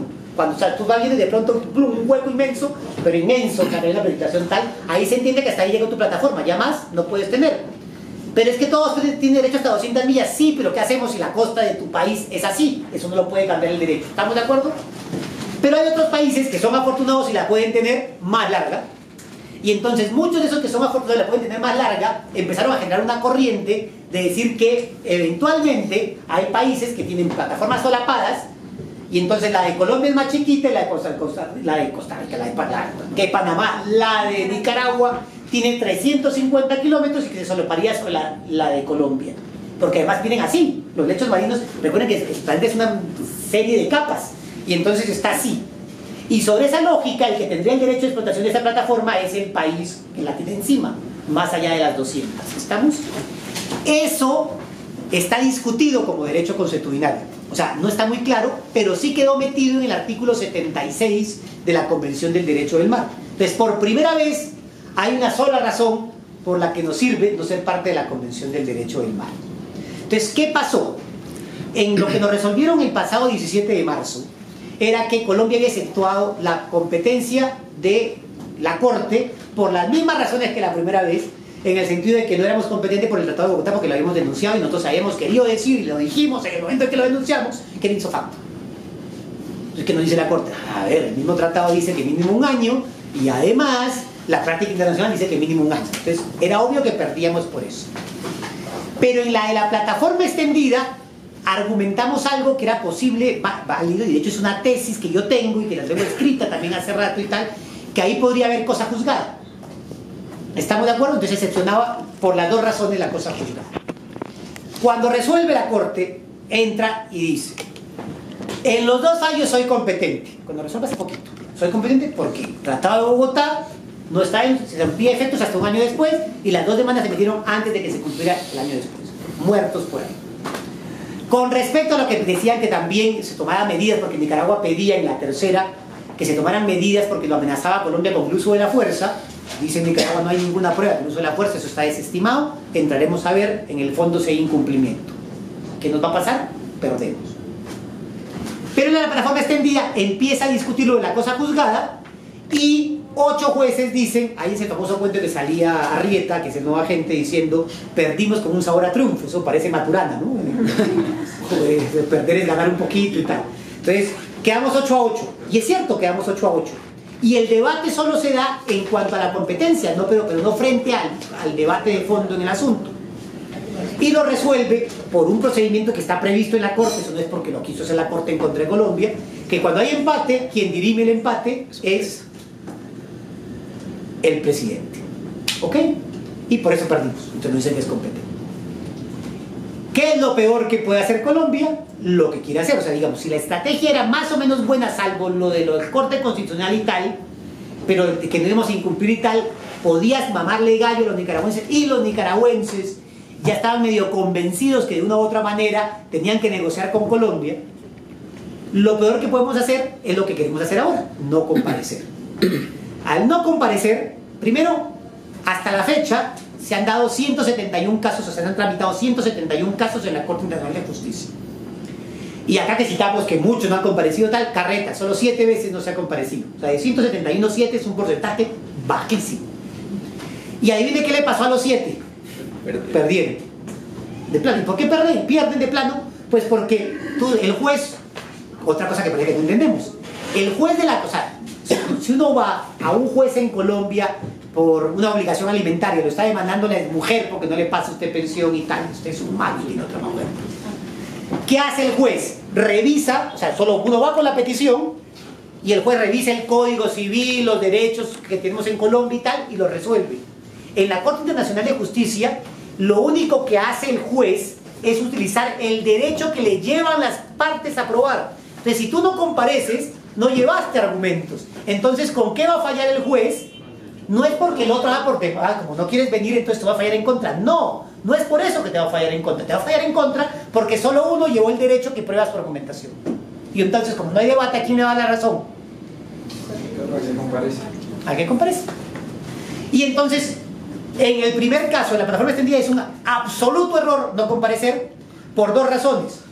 Porque en el fallo del 2012 no se debatió lo de plataforma extendida. Y como les dije, la Convención del Derecho del Mar, que no nos obliga porque no somos parte, uno puede argumentar que lo que nos obliga es todo lo tradicional. Pero lo del 76 es una cosa que se sacaron los que sí firmaron la convención porque tenían intereses de demostrar que tenían plataforma extendida. Entonces no nos obliga. Entonces, digamos, en el debate de fondo podríamos tener mejores posibilidades. Y en el de la cosa juzgada, que ya tenemos 8 que nos dijeron que sí, solo debemos convencer en el fondo, en la argumentación, a uno. Y con eso ganamos. Sin embargo, poco convenceremos a uno si le estamos diciendo a la Corte que yo no quiero ir a una Corte que no me da garantías y tal. O sea, cada vez insultamos más a la Corte, ¿no? O lo que hizo Noemí Sanín con el ex viceministro de Justicia Ceballos y tal, que lo del juez chino y la que dijimos corrupta la Corte Internacional de Justicia. O sea, ¿qué dijo? Pues Noemí Sanín lo escribió en un libro que, por cierto, ustedes ven el libro y es un libro súper bien editado, o sea, esto, y lo venden a 30.000 pesos. Averigüen quién financió el libro. Nuestros amigos de Acoria, los mismos que también yo estuve en la conferencia. Entonces, Lo curioso de ese, ¿qué decía Noemí?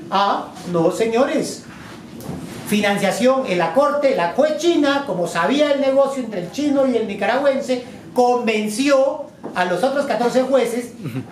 En el 2012, para el que no sepa, perdimos 15-0. O sea, de los 15 no hubo discusión en los fallos. En el fallo todo le dio una razón a Nicaragua porque era evidente que la tenía, y todas las, salvo la decisión de la plataforma extendida que quedamos 14-1, en todo lo demás quedamos 15-0. Entonces lo que quiere decir que la juez china repartió toda la plata del canal entre los otros 14 jueces. No, que debió ser mucho dinero. Sin embargo, hoy y por eso debe estar quebrado hoy el señor chino, porque ya el canal no va más. Que las hace se las imagina, ¿no? Por eso, es que tratamos de llevar, es que miren el razonamiento que hacemos y después decimos, ¿por qué el juez, por qué va a desempatar como desempató el presidente de la corte?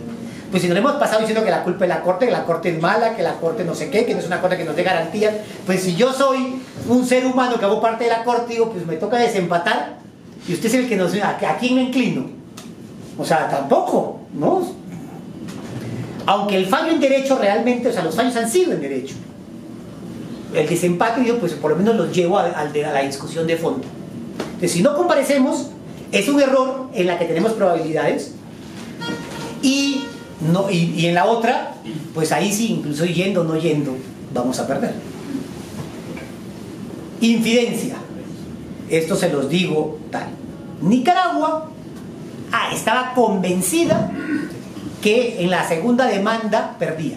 En la excepción preliminar de la segunda demanda, porque le iban a dar la razón de la cosa juzgada a Colombia. De hecho, quedó claro. ¿Por qué? Porque los países meten a sus embajadores y todo ahí en La Haya para tratar de informarse y piensen que los jueces van tomando una decisión en secreto, pero después hay que escribirla y eso pasa en manos de secretarias, tal. Entonces, más de uno, tanto Colombia, que estaba optimista, como Nicaragua, sentían que la cosa... Y ya Nicaragua estaba convencida que si se le caía eso, tenía que sentarse a negociar con Colombia. Y lo peor que podemos hacer es la estrategia de la no comparecencia y tal. Aunque, en gracia de discusión, hay quienes dicen, y con esto cierro, que como ya estamos con el agua, ni siquiera al cuello, sino aquí, entonces que la mejor solución es ahora sí volver a la lógica del músculo para decirle a Nicaragua, ¿sabe qué? Derecho internacional, corte y todo eso me importa un chorizo. Y como no me importa, de malas, no se aplica nada a menos que usted quiera negociar, a ver si con músculo lo convencemos. Sin embargo, cada vez va a ser más difícil porque seguimos oponiéndonos a lo que dice la Corte y obviamente Nicaragua siempre va a querer negociar con base en lo que va diciendo la Corte, que eso no quiere decir que no moderemos cosas, ¿no? En fin, eso es todo, señores.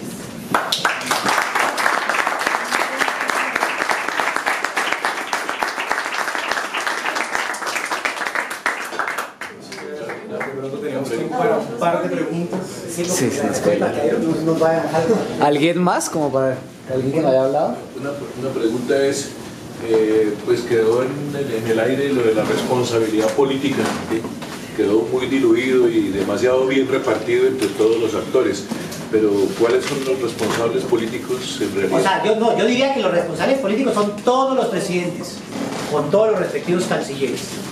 En cuanto no a que se haya hecho una mala defensa, porque repito, podríamos traer a Jesucristo y no ganábamos porque no teníamos la razón jurídica en nuestro lado. En lo que pueden ser responsables políticos es haber subestimado a Nicaragua y haberse montado en el triunfalismo de la tesis de Londoño Paredes. Y obviamente eso lo veríamos en las actas de la comisión asesora, porque cada vez que se posesiona un presidente y un nuevo canciller, se reúne la comisión y piden qué temas hay en la agenda. Y obviamente el de Nicaragua siempre estaba en la agenda porque estábamos en la... Entonces a todos nos lo informaban. ¿Quién informaba? El que manejaba tal y que decía, seguro que íbamos, no, fresco, vamos, súper. Entonces, ¿quién debería asumir la responsabilidad política? Los que nunca se preocuparon por contrastar lo que dijo Londoño en su momento. ¿Hay forma de hacer que desclasifiquen eso? Recuerden, hay formas, miren una de las curiosidades. El primero que pide las actas, y si se las dan por supuesto es la Procuraduría.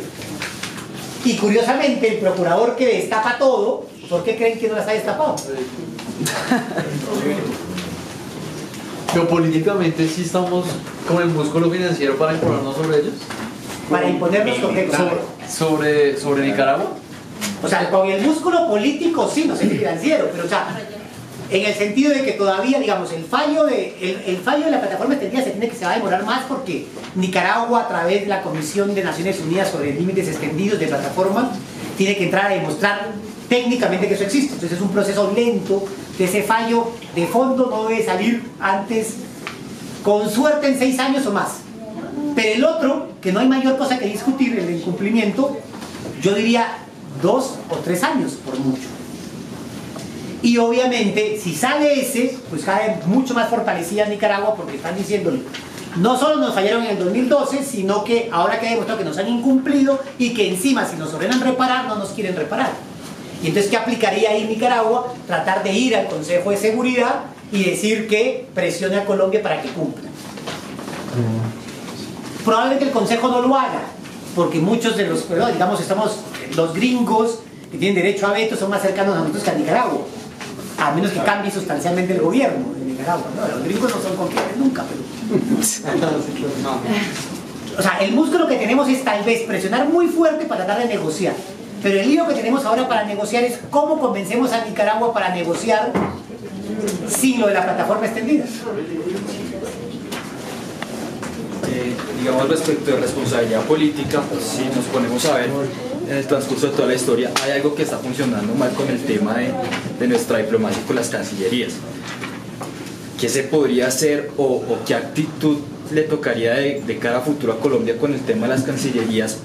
Porque yo veo un patrón y es este. Si quisieran hacer lo correcto, muy posiblemente el presidente de turno o el gobierno de turno no vería réditos políticos en negociar con Nicaragua. Y me explico, negociar con Nicaragua en algún momento significaría perder algo, aunque sea poquito, pero algo.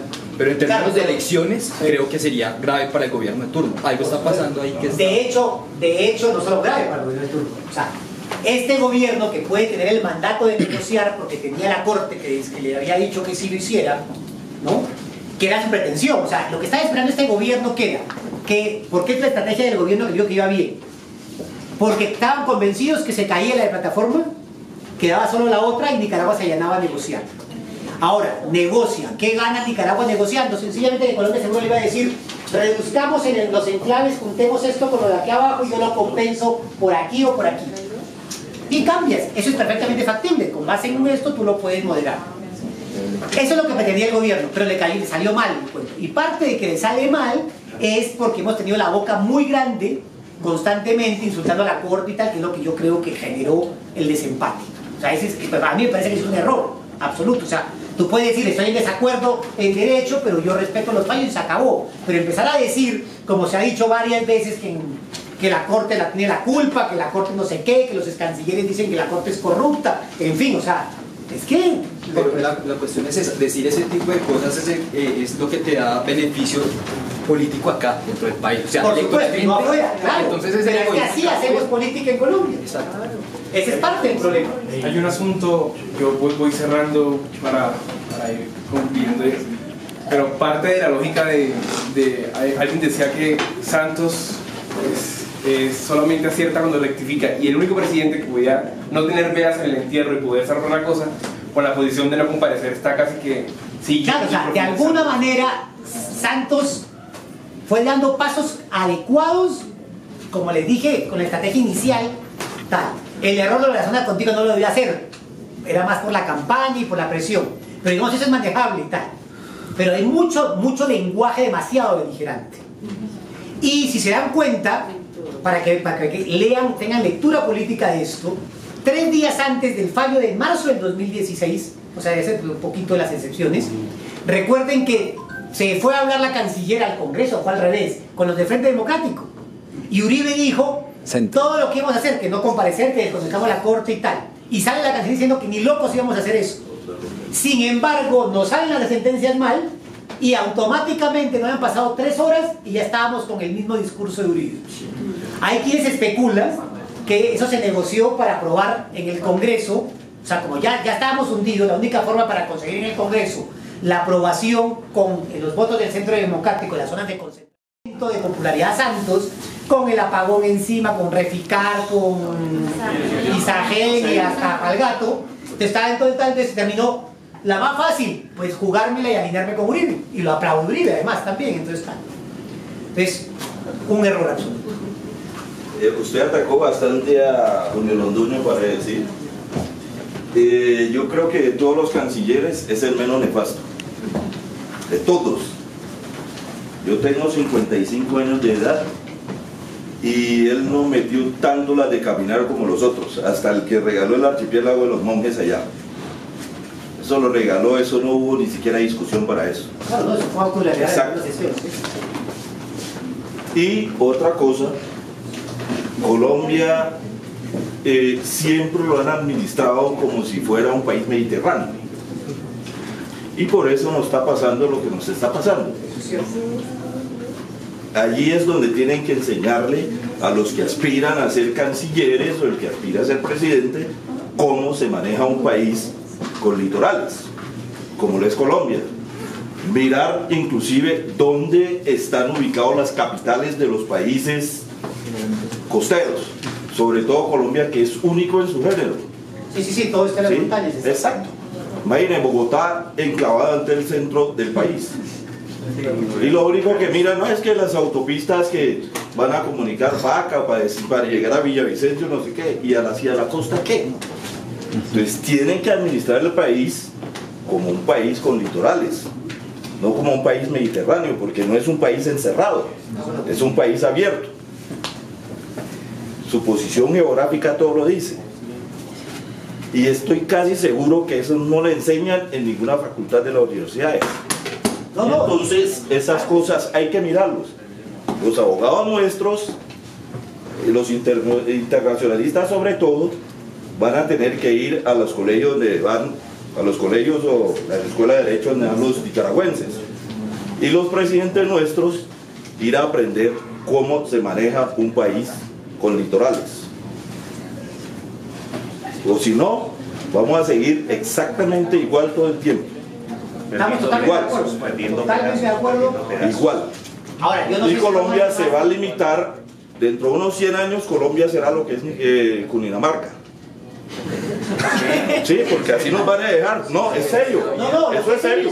Lo que estoy diciendo es serio. O sea, piensen en que nosotros somos un país pacífico. Claro. Vocación como el Océano Pacífico, somos literalmente, y es la zona más abandonada del país. Pero queremos pertenecer a la Alianza del Pacífico. Sí.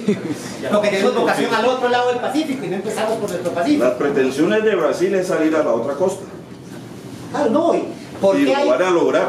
O sea, porque hay ciertas políticas en la costa atlántica y no en la pacífica. Claro. Las políticas colombianas viven en la costa atlántica, no en la pacífica. Estamos totalmente de acuerdo. Cuando yo critico a Londoño, o sea, lo critico en el sentido de que creo que su error, o sea, no sé si fue bueno o mal canciller en la gestión de su cancillería. Como agente, o sea, como agente del caso, terrible. Ahí es donde va mi crítica. El agente es el que lidera la defensa del Estado.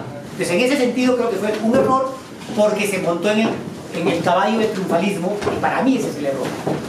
Y lo que usted dice, y finalmente con eso cierro, de las materias más flojas que tenemos en este país de tinterillos es la del derecho internacional.